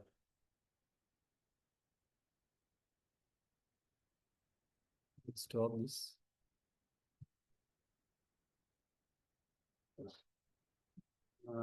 Postpartum depression management, any yoga meditation protocol? Smart, okay. Postpartum depression. Postpartum depression also, the thing is, directly jumping into postpartum depression treatment will be a little tough. So that's why I initially told that we have to start from the pregnant stage itself, so that people will be having confidence. And then there can be two types of postpartum depression. One is that happens due to the natural, some people who are prone to that, they may get it. Second is due to so many factors, including even anesthesia and other complications. There can be postpartum depression. So in such conditions, we need the total cooperation of the family, like husband, most probably husband's mother and such people, and then tell that this new mother or this lady needs attention, needs care, and then you have to talk to them. Just like previously I told, the Sattva Rajas Tamas assessment should be there. Sattva will be naturally less. So we have to take care in 3 ways: Ahara, Aushadha, and Vihara. 3 things we have to provide them: Sattvic diet, Sattvic Viharas, and Sattvic medications also. Here, if there are 2 kinds of people are there in the society, those who believe in God and those who do not believe in God. If they are believing God, you can use that side also for the positive benefit. If they do not believe in God also, you can suggest them this is a technique which stimulates your parasympathetic nervous system, and you can do this. And then be with them and slowly employ the techniques I have already told without them knowing that they are doing something like meditation. They may not be interested in postpartum depression. Definitely, we need some kind of medicines. Along with that, if we follow this type of say Sudhika asanas is coming in the next session. Those asanas will be done. Asanas are mechanical initially. Let them do it mechanically with the help of some motivation, and then let them. We have to do them asana, just especially like Virabhadrasana, the warrior pose, then Simhasana. These are the asanas which are what you call which are making a person, even an introvert person, extrovert. That kind of an action is there for them, which stimulates them, which increases their hormone levels, and then we have to apply Ayurvedic treatment also. It is not a simple thing which can be dealt with asana alone. So I think a combination of Ahara, Aushadha, Vihara along with yoga can do improvement in postpartum depression. This is the most important area in women and child health these days. And last month I read a report in which I think 120 ladies in the last few years killed their children in Kerala. So that is a very serious thing. We have to employ all measures together, not a single measure alone.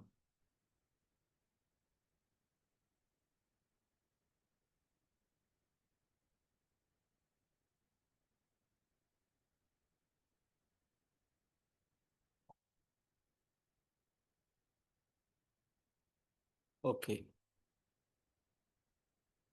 പിന്നെ forward ബെൻഡിനെ ചോദിച്ചിട്ടുണ്ട്. Forward bend minimum things can be done. It is not totally contraindicated. And let's see. 1 minute.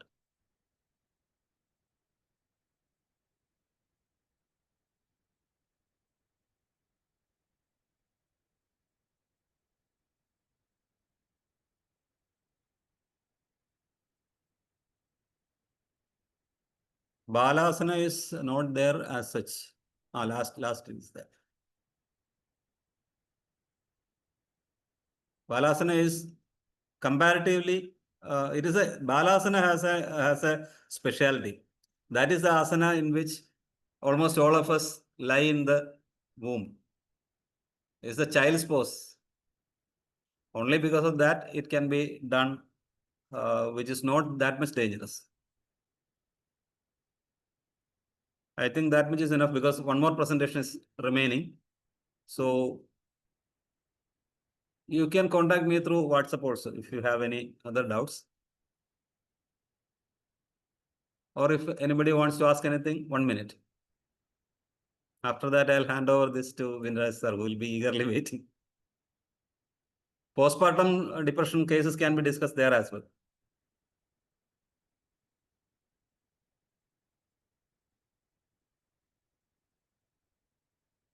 Okay, thank you.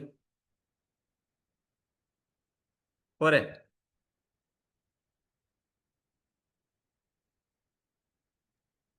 Thank you, Dr. Jain, sir, for clarifying all the queries and for the impactful session. Your emphasis on integrating yogic techniques in prenatal care was truly enlightening and highlighting the mental and physical health of mother with great care. And thank you to the whole team, PGs and faculties of Shastrata department for providing the video demonstration, showcasing therapeutic yoga postures that help in maintain balance and inner calm during pregnancy in all time. We now request Dr. Sheila ma'am to share ma'am's reflection on the session. We welcome you, ma'am. Dr. Jain sir, excellent presentation. Sir is having a thorough mastery over this area, that is the area of yoga. And sir conveyed the topic in a very clear and understandable manner. He explained all of the top points very clearly, and he explained difference between classical yoga, contemporary yoga, and the benefits of yoga and the impact of yoga on mental health and do's and don'ts of yoga. And beautiful practical sessions also. I am congratulating the PG students for the clear video presentation. And I think that these Leku Sushma Vyayama are having immense effect on the emotional balance. That is, research shows that the importance of Sushma Vyayama by reducing the symptoms of anxiety and depression. And Sir explained the pranayama technique of Bhramari. The research shows that it increases the production of nitric oxide in sinuses and nasal mucosa and thereby enhance the function of brain cells. And if it is essential to practice under qualified guidance and modify the poses accordingly. Congratulations once again, Dr. Jain sir, for the excellent presentation. You addressed the topic comprehensively and concluded it meaningfully. Thank you, sir. Thank you, madam. Thank you. Thank you, ma'am, for highlighting the practicality and clinical relevance of the topic. Once again, we are grateful to our faculties, Dr. Jain sir and Dr. Sheila ma'am, for sharing your wisdom, and thank you to the entire team behind the demonstration. Now, our final session for the evening is on the topic Yoga for Holistic Well-being of Lactating Mother, presented by respected Dr. Viniraj sir, Associate Professor, Department of Sastavrita, Government Ayurveda College, Tripunithura.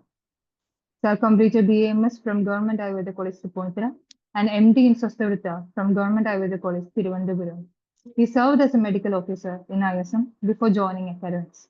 He is a regular faculty and resource person at national and state level seminars and was the chief nodal officer of the CFLTC at GAC Pariyaram. He has guided several postgraduate dissertations with publications in reputed journals and was awarded Best Oral Presentation in Public Health at the World Ayurveda Congress, Goa 2023. Sir also holds a fellowship in neurology and orthopedic rehabilitation from Apollo University and certification in medical law, clinical research, and bioethics from CUSAT. He has co-authored academic content for KUHIS and CUSAT publications. His sessions are always filled with clarity and grounded advice that can easily be translated into practice. Today, Sir will shed light on the unique needs of lactating mothers and how yoga can serve as a holistic support tool during this delicate period. Let us welcome Dr. Viniraj sir for the session. We welcome you, sir.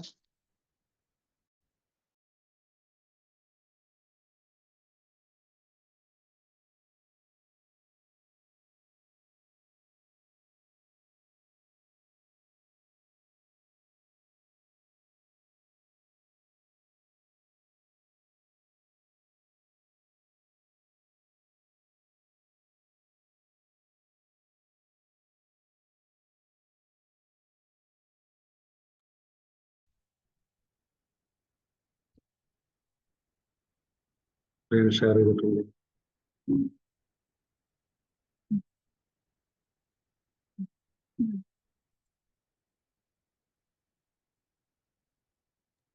Sir, you are audible now. Fine, I'm just sharing the screen. Please wait a couple of minutes. Is it okay now? Yes, sir, it's visible. Yes, very good evening, one and all. Today the topic trust with me is yoga for holistic health of lactating mothers. That means postpartum care for mothers.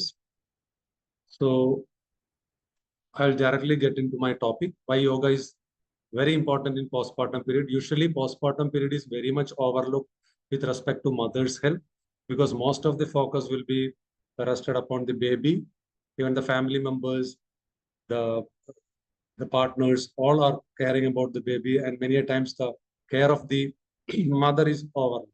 So this is a period of eventualities.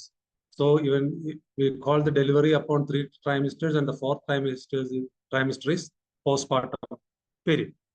So what are the challenges and changes happening in postpartum journey? Maybe breastfeeding, if you think that it is very simple, but it demands immense physical strength, emotional resilience, and that make it very crucial for getting back with a holistic support. So with respect to physical health, there are so many domains. On the left-hand side, you can see physical health through recovery and rehabilitation. So the challenges with physical health is the fatigue and weakness, the physical vulnerabilities that the mother is going through. Mental health, usually I heard someone asking questions regarding postpartum depression. If time permits, we may dwell more into it.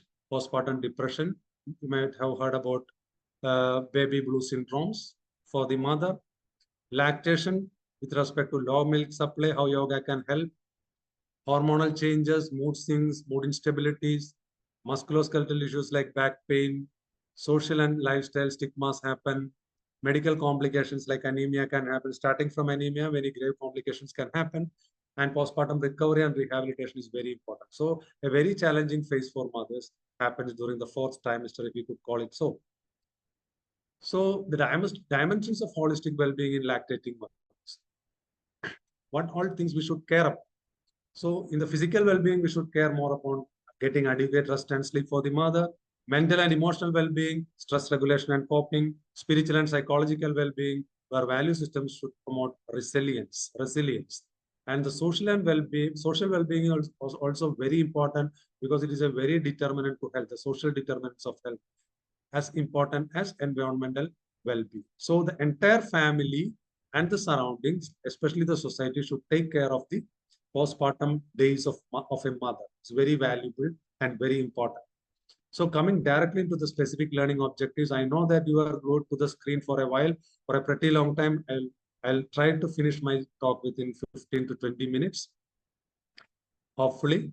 So my specific objective is limited to role of yoga in enhancing breast milk production, role in enhancing physical and mental health, epigenetic aspects. That's a term which we need to be focused upon, the Ayurvedic practitioners and the Ayurvedic fraternity, epigenetics. And the necessity for an integrated approach is also very important. Though the topic is limited to yoga, I welcome you all for an integrated approach in postpartum care. Okay.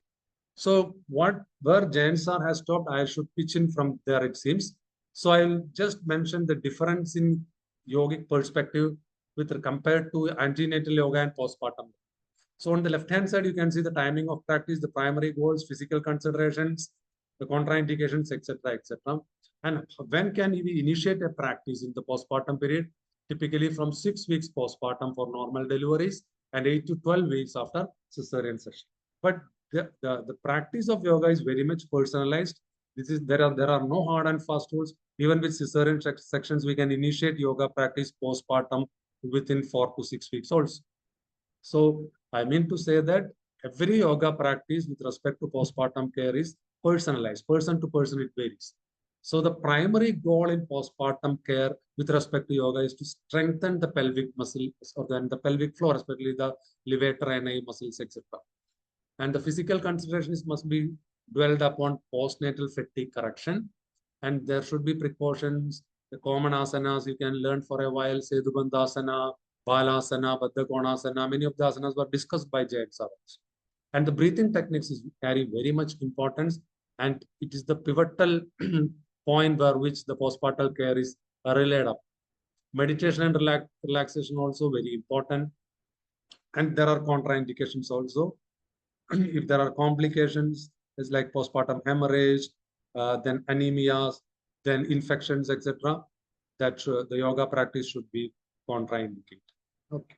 And with respect to a normal person doing yoga, what makes the change in a person practicing in postpartum period is they can use props, pillows, cushions, so much of properties they can use so that the yoga process is going very smoothly. Okay. So what is the armory we have left within yoga therapy? We have the Ashtangas of yoga. And someone may look into and have a note that whether all these 8 limbs are to be practiced by every postpartum woman or a mother. No, it's not. Even for a layman, to stretch up more than dharana will be, he find it very tedious, he or she find it very tedious. So yama and niyama are basic prerequisites. So we should have a predisposition into yoga, the behavior of yoga, the very physiology of yoga, the philosophy of yoga. Even though we don't have an inclination to philosophy of yoga, the mindset is very important. Mindset with respect to the person and with respect to the family, with respect to the home surroundings is also very important. We know that manas and sharira are closely interrelated.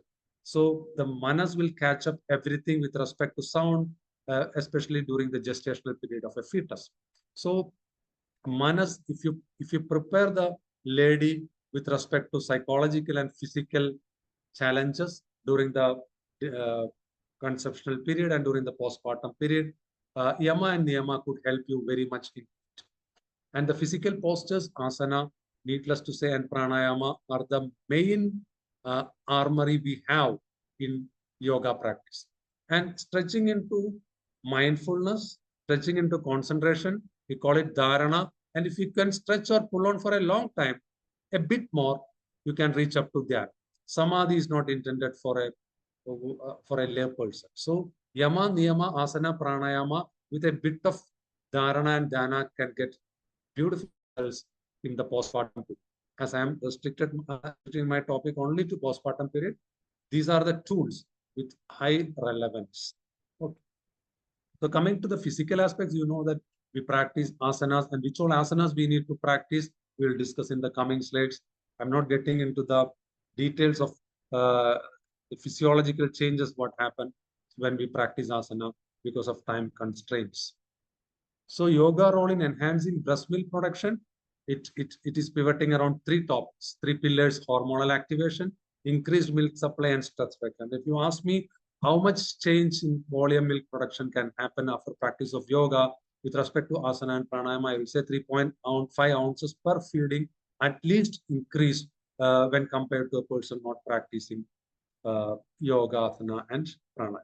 Okay, researchers have proved it. So stress reduction, very important. So hormonal activation, increased milk supply, stress reduction. We'll see the details in the coming slides. Emotional balance and stress relief is very important. And yoga ensures stress relief also. So because it reduces the cortisol hormone and postpartum depression, baby blues syndrome, etc. These are all corrected when we practice yoga. And what is the neuropsychoendocrinology behind all these happenings? We will see in the coming slides. So general guidelines for starting yogasana postpartum. So there are so many domains to be discussed. On the left-hand side, you can see it under the aspect, and the guidelines which is mentioned can be seen on the right-hand side. So the starting time of yogasana, maybe it is very relative, but it is after 1 to 2 weeks generally. And after the cesarean section, maybe after 1.5 months. And medical clearance is very important. We should not be very enthusiastic in practicing yoga, but we should go by the rules only. We should get medical clearance from an obstetrician and gynecologist when we initiate a postpartum lady to practice of yoga. And the initial focus should be on giving gentle stretches. We need to strengthen the pelvic floor muscles. We need to strengthen the musculature, the movement, the flexion, extension, everything has to be regained. And the stiffness, I cannot say it's stiffness, but the strength of the muscles. Because after delivery, many of the pelvic muscles will be very laxed, and we need to wait for involution of the uterus. So all these aspects has to be taken care of when we practice asanas. And recommended poses, Baddha Konasana, cat cow posture, Balasana. Balasana before delivery, during the conceptual phase, and after delivery, the posture, final pose is very important. Forward bending exercises or asanas with respect to postpartum care is very important, because asanas like Balasana, Supta, Shashankasana are all very, very important to regain the pelvic strengthening and also for the involution of the uterus. So forward bending exercises, if you ask me whether it is advisable for postpartum period, yes. Okay.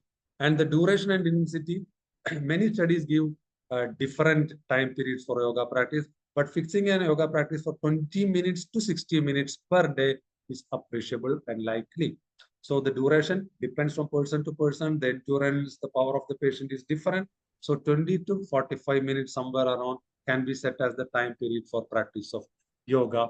Yoga plus asana plus relaxation. Yogasana plus pranayama plus relaxation. Combinedly, we can fix 30 to 45 minutes. Okay. And very well, you can use supports like bolsters, cushions, pillows, all support. Even wall support also you can do yogasana during the postpartum period. Okay. So how yoga affects in lactating mothers? So the focus is for hormonal support. The main hormones playing, the milieu of hormones, you call it, the increased prolactin and increased oxytocin is very important for milk production and milk ejection. So the two hormones which are very important is prolactin and oxytocin. If it runs short of, it affects the breast production and breast ejection, breast milk production and breast milk ejection.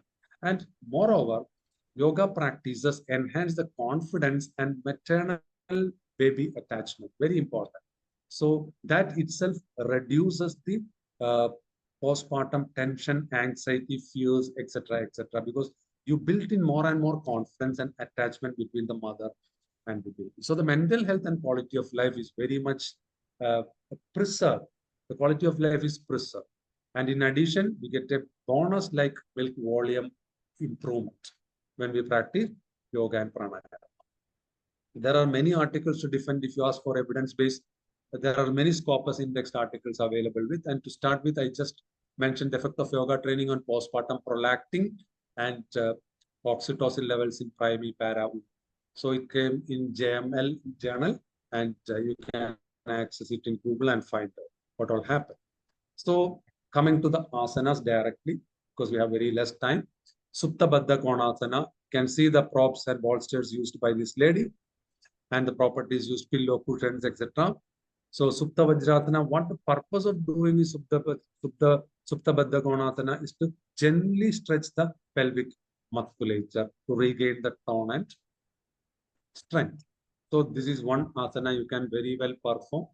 Then this is cat-cow procedure. I think Jain sir has explained it.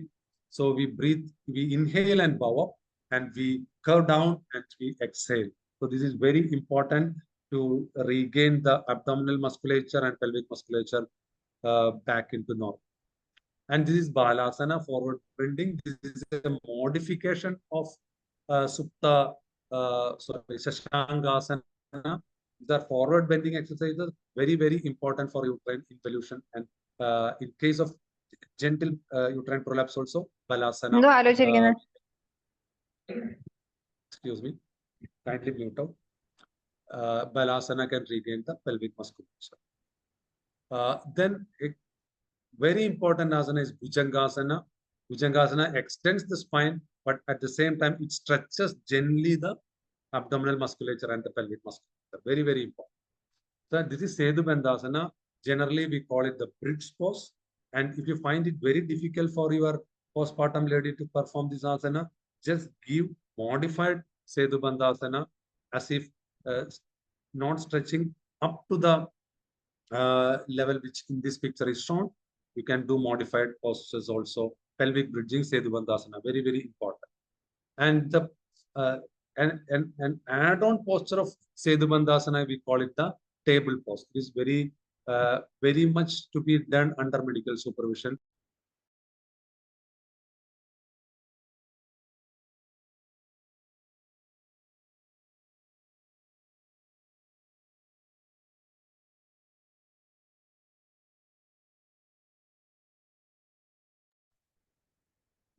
Audible now? Sir.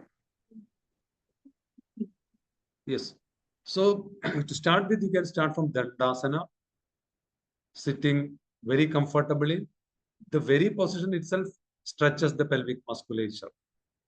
And the tone with which this lady is sitting itself shows that she is very healthy. And we should make the postpartum lady perform Dandasana and sit very comfortably, so that if she could maintain this 90-degree posture, that itself indicates that the person has regained much of the pelvic floor muscle health. This is Adhomukha Virasana. There are many names to call upon, but Adhomukha Virasana is just a variation of Shashangasana or Balasana, where we keep the hand is very important. We can keep the hands stretched outwards, or we can keep the hands backwards. These all make slight differences, but this is called Adhomukha Virasana.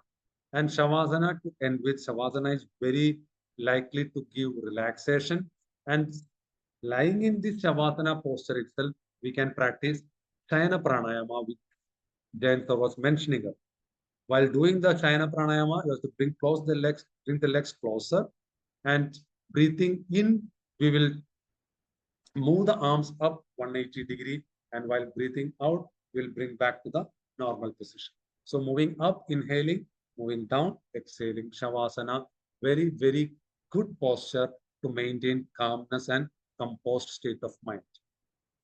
And there is something called Vrikshasana, or the tree posture, which maintains the balance. The very balance of the lady is maintained if we practice Vrikshasana or tree pose. The calf muscles, the hamstrings, the pelvic musculature, etc. gets very strengthened if you perform tree pose. So with that, I'm just skipping on to the next slide of how pranayama is affecting with respect to lactation and other psychological aspects of postpartum care. So neuroendocrine regulation of lactation is very important. I told you oxytocin and prolactin are very, very important enzymes. And when we look into the higher mental centers, how these yoga practices, especially pranayama and asanas, are acting, because they stimulate the higher centers. They stimulate the pituitary, they stimulate the hypothalamus, anterior pituitary, and even the paraventricular nucleus and supraoptic nucleus. Many of you may be knowing that PVN and SON are related to fluid balance, correcting fluid balance, and immunity aspects also. So very important. And role of pranayama in modulating brain centers, I told you, it is mainly by stimulating the limbic system, hypothalamus, and brainstem nucleus. Also, there is parasympathetic activation via vagal tone enhancement. So the vagus nerve is also activated. And also, I told you the pranayama and asanas are reducing stress levels by reduction in cortisols and sympathetic overdrive. Sympathetic overdrive is reduced, thereby the cortisol production is reduced. And enhancement of oxytocinergic neuronal firing will increase, help in milk ejection also. Okay, so if you look into the flow chart, by practicing pranayama, slow rhythmic breathing, it can be simply hands in and out breathing, not necessarily high level pranayamas. It can be anuloma viloma pranayama. It can be shidali pranayama. So the very slow rhythmic breathing will increase the vagal tone and parasympathetic activation, thereby reduces cortisol production and adrenaline, and it enhances hypothalamic stimulation, especially the paraventricular nucleus and the supraoptic nucleus, and it increases prolactin and oxytocin, thereby achieving the goal of breast milk production, ejaculation, and calmness of mind. And the evidence-based effects. There are so many EEG studies and functional MRI studies, and that all indicates that even Brahmari pranayama, very much important in postpartum period. Nadi Shodhana pranayama, very much important. Even Ujjayi is important. But to start with, Brahmari and Nadi Shodhanas are very high acting pranayamas in the postpartum period. And it increases the theta alpha brain activity. Theta alpha brain activities are nothing but the theta waves and brain waves are generated in the brain when we are in a mood of calm and trance. When we are on a task, doing a task, it is task negative and the theta alpha brain wave vanishes. So if you have an increased theta alpha brain activity, that means your mind is very calm. You have enriched neuroplasticity. Your neurons are working highly, and that is ensured by the practice of pranayama, especially Brahmari and Nadi Shodhana. Okay. So I welcome you to read this article, which has been published in the Frontiers in Integrative Neuroscience. What has neuroimaging taught us on the neurobiology of yoga? It was a systematic review. And I'm not going into the details. It has right and left discussed about the effects of yoga on cerebral perfusion, neural activation, functional connectivity, brain metabolites, and neurotransmitters. So how every practice of yoga, every practice of breathing is getting into effect in higher mental functions and neuronal centers. This article is discussed upon. And with respect to the practice of yoga, which all centers are getting stimulated, and they are discussing in length about default mode network, DMN. Default mode network is the area where we have to work up, because if the default mode network of an individual is active, that means the patient is healthy, the patient is immune, the patient is calm and composed. So please go through this article. And when talking about integration of yoga with Ayurveda, we discussed maybe in the previous sessions, we discussed about Stanya Janana Dravyas in Ayurveda.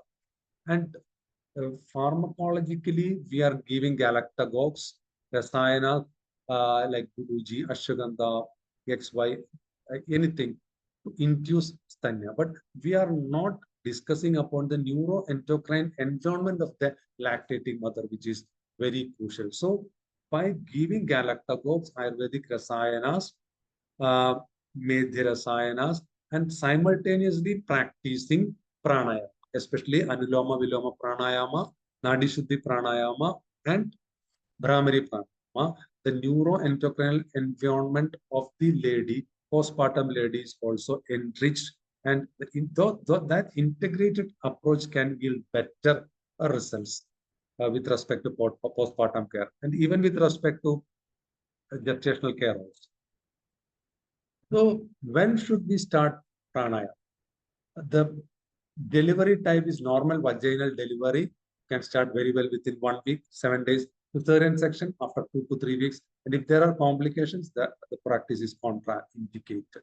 So the one thing to be considered very crucial is we should not practice Kumbhaga in the beginning, whether it is normal delivery, whether it is cesarean section. So we have to advise not to practice breath holding, which is Kumbhaga.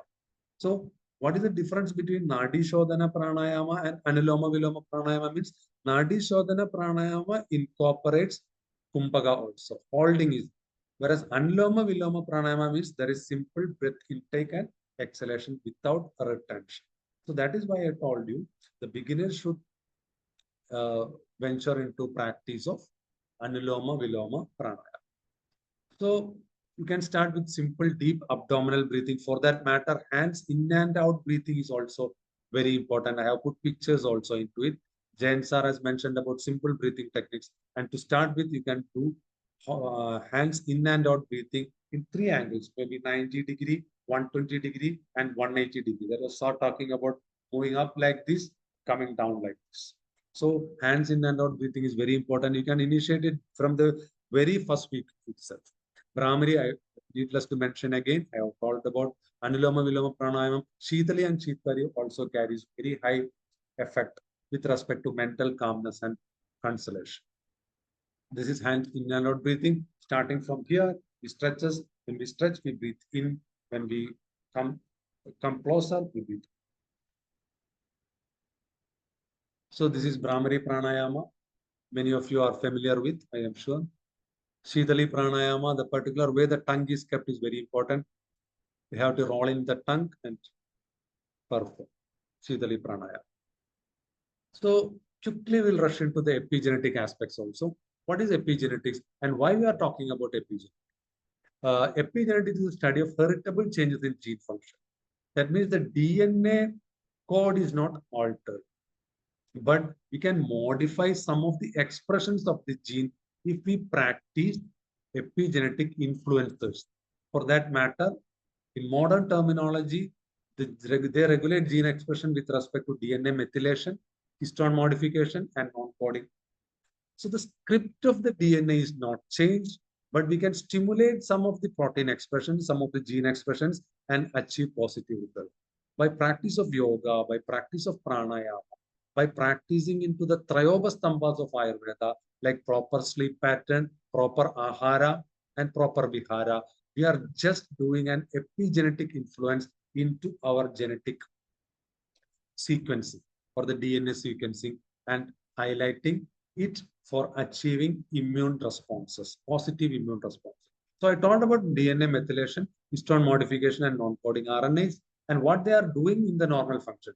And if you could not comprehend what is meant through the mechanism, it just silences unnecessary or harmful genes. That means if you practice yoga, if you practice vyayama, if you practice or observe Trayobastambha, it normally silences unnecessary or harmful genes, oncogenic genes, and it induces cell repair, enhances immunity, etc. And the gene timing with respect to our micro level functions is also what you call control. So if you ask me, if you practice yoga, if you practice pranayama, if you practice the Trayobastambhas, what is the benefit with respect to immunology we are achieving? Means we are modifying the gene expressions, not the gene sequencing or the gene, what you call the structure or the gene code, but we are just stimulating it and getting positive results. So what is the current scenario with respect to yoga? Very rare articles are found with respect to epigenetic influence of yoga on lactation, especially the topic is postpartum care. So, but we can see articles from 2013, 2014 also, and after that, very few Scopus Index articles were seen with respect to psychoneuroendocrinology and epigenetic influences. So the very act of doing yoga and pranayama gets into action about epigenetic influences. Thereby, you can stay healthy. Even a healthy person can stay calm and composed. So it gives much results in postpartum care also. So what are the epigenetic modulators? Can give us examples. I told you nutrition, ahara is very important. Sleep pattern, nidra is very important. Physical activity, yoga can also influence the epigenetic modulators. So if you refer to the articles, which all yoga practices are having epigenetic relevance, there also we are finding the same names. Ramari Pranayama, Nadi Shodhana Pranayama, and with respect to breath involvement, if you practice Sedu Bandhasana, I told you Shavasana, Shayana Pranayama, Yoga Nidra, that was what James was talking about. Yoga Nidra or deep relaxation technique. There is a subtle difference between Yoga Nidra and deep relaxation technique, but these all practices are having epigenetic relevance. Coming to the final point of postpartum depression, about 22% of the Indian mothers face postpartum depression.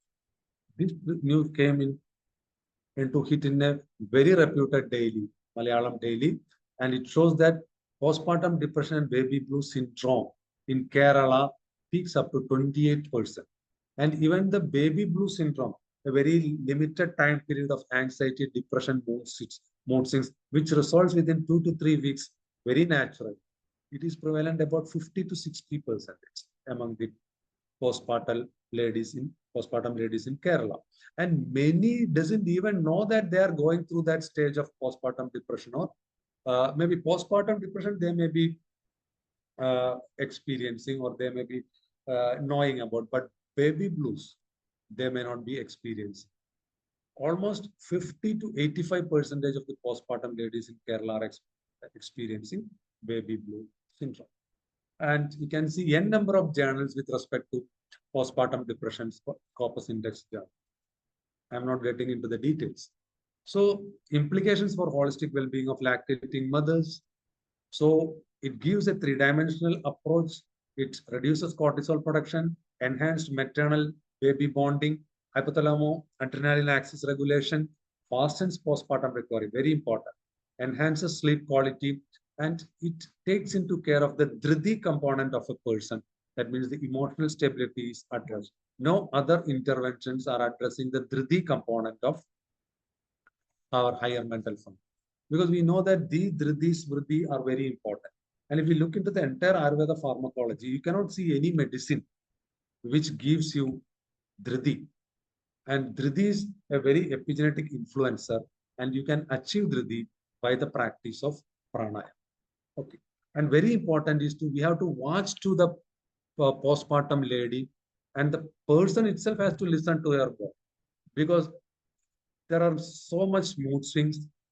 One day, if you find very well, the very next day will be very pathetic. So listen to the body and practice yoga. Not that every day you should practice the same quantity or the same time period of yoga. Watch and vigil, you should proceed into practice of yoga. Very important. And even though we could watch and proceed, we should not be over enthusiastic. Get the medical clearance first and avoid very specific poses like too much of overstretching, back bending, That means extension and forward bending flexion. This has to be practiced taking into tune of your body algorithm. That is very important. So with that note, I am ending my session. I think I have finished within 25 minutes, and I can take a few questions if there are, and you can even give suggestions also.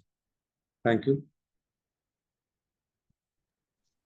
Thank you, Dr. Vinirasan, for such a well-rounded and impactful session, covering various dimensions with scientific remarks within this restricted time frame. Thus, explanation were really educational and empathetic. Once again, emphasizing on how Ayurveda provides great care to maternal health, supporting a mother through all phases, and where further focus is needed. We now open the call for questions. Participants, please unmute or either type in this chat box.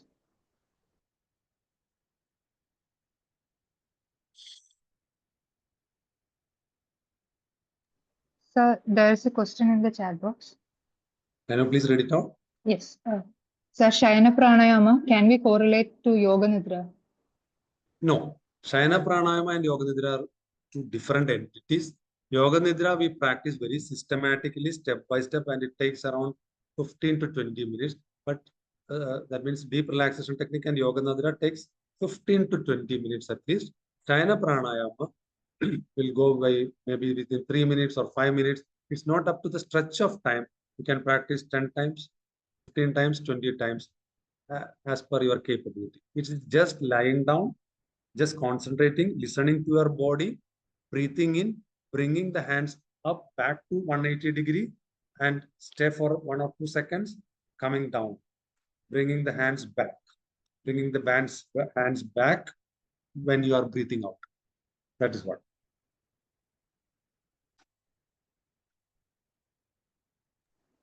The next question is, can a woman start yoga for the first time during the antenatal or postnatal period?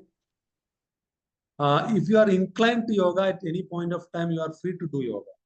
But if you are doing yoga for the first time, you have to concentrate more on the loosening exercise.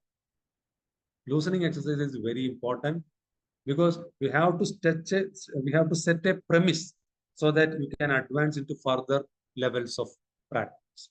So loosening is very important. And after loosening, you have to take relaxation in between. Then you have to do very primary sort of breathing exercises like hands in and out breathing. Maybe Shayana Pranayama also you can do while relaxing after loosening exercise.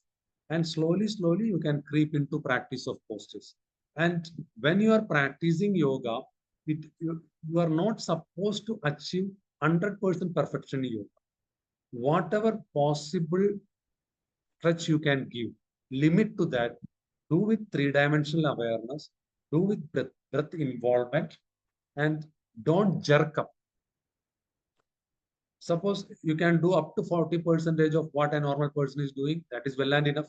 But whether you are doing it with your involvement of mind and whether you are staying comfortable in the position where you have reached, that is very essential, and that is the only need for practice of yoga.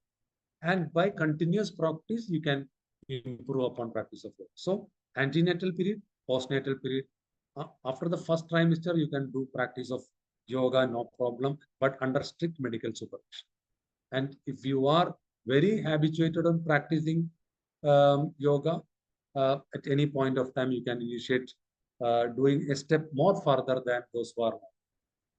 Okay. Hope I have answered the question. So another question is there. Any pranayama can be advised during the labor as lamas?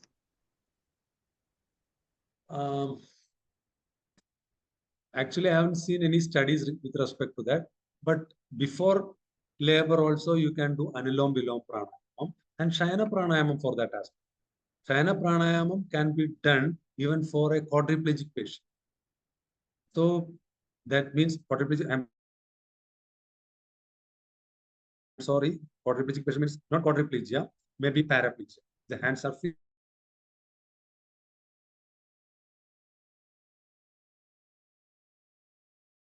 Can. So that involves just breathing in and you can practice Shayana Pranayama, not other sort of pranayama.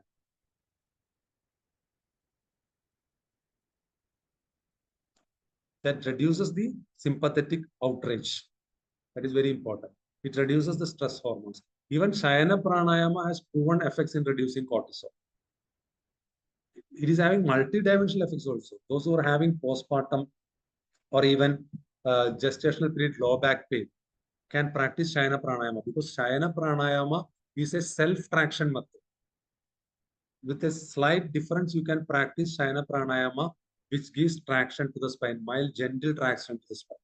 So the answer is, before labor, you can practice Shayana Pranayama.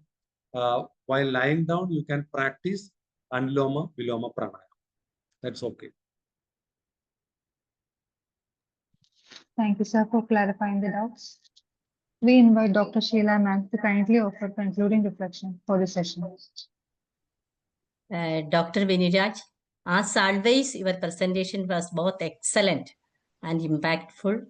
No doubt about the clarity and quality you bring in this session. And you covered most of all the points about the holistic aspects and your description of yoga poses, action of yoga and pranayama at neuroendocrine level, different breathing techniques, epigenetic and researches. I think that it is an overall presentation. And the point I have to add is that we have to think about the contraindicated conditions also. That is sometimes hernia, or another condition is that diastasis recti. That is in obese persons or in after multiple pregnancies or a high birth weight baby delivery.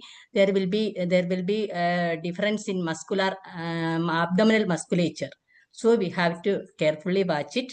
And up to the moderate degree, we can give specific yoga exercise, and gradually we can develop into yoga poses. Overall, thank you once again for sharing your insights beautifully. Thank you, Vinraj. Okay. Thank you, ma'am. It's very fortunate to have a chair like you, ma'am. Thankful to you. Thankful to one and all who has given me the opportunity for presenting this topic. Thank you.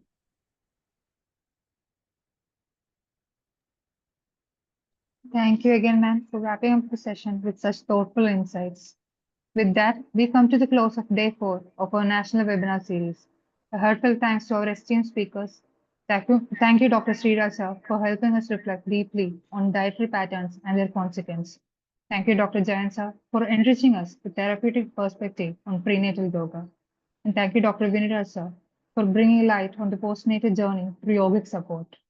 And thank you, Dr. Sheila ma'am, for sharing today's session with so much warmth and clarity all through our sessions.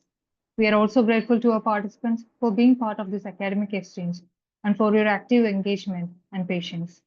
We will meet again tomorrow for the last day of the 5-day academic journey, where we explore Viruddhahara, effective Ayurvedic formulation and postnatal care.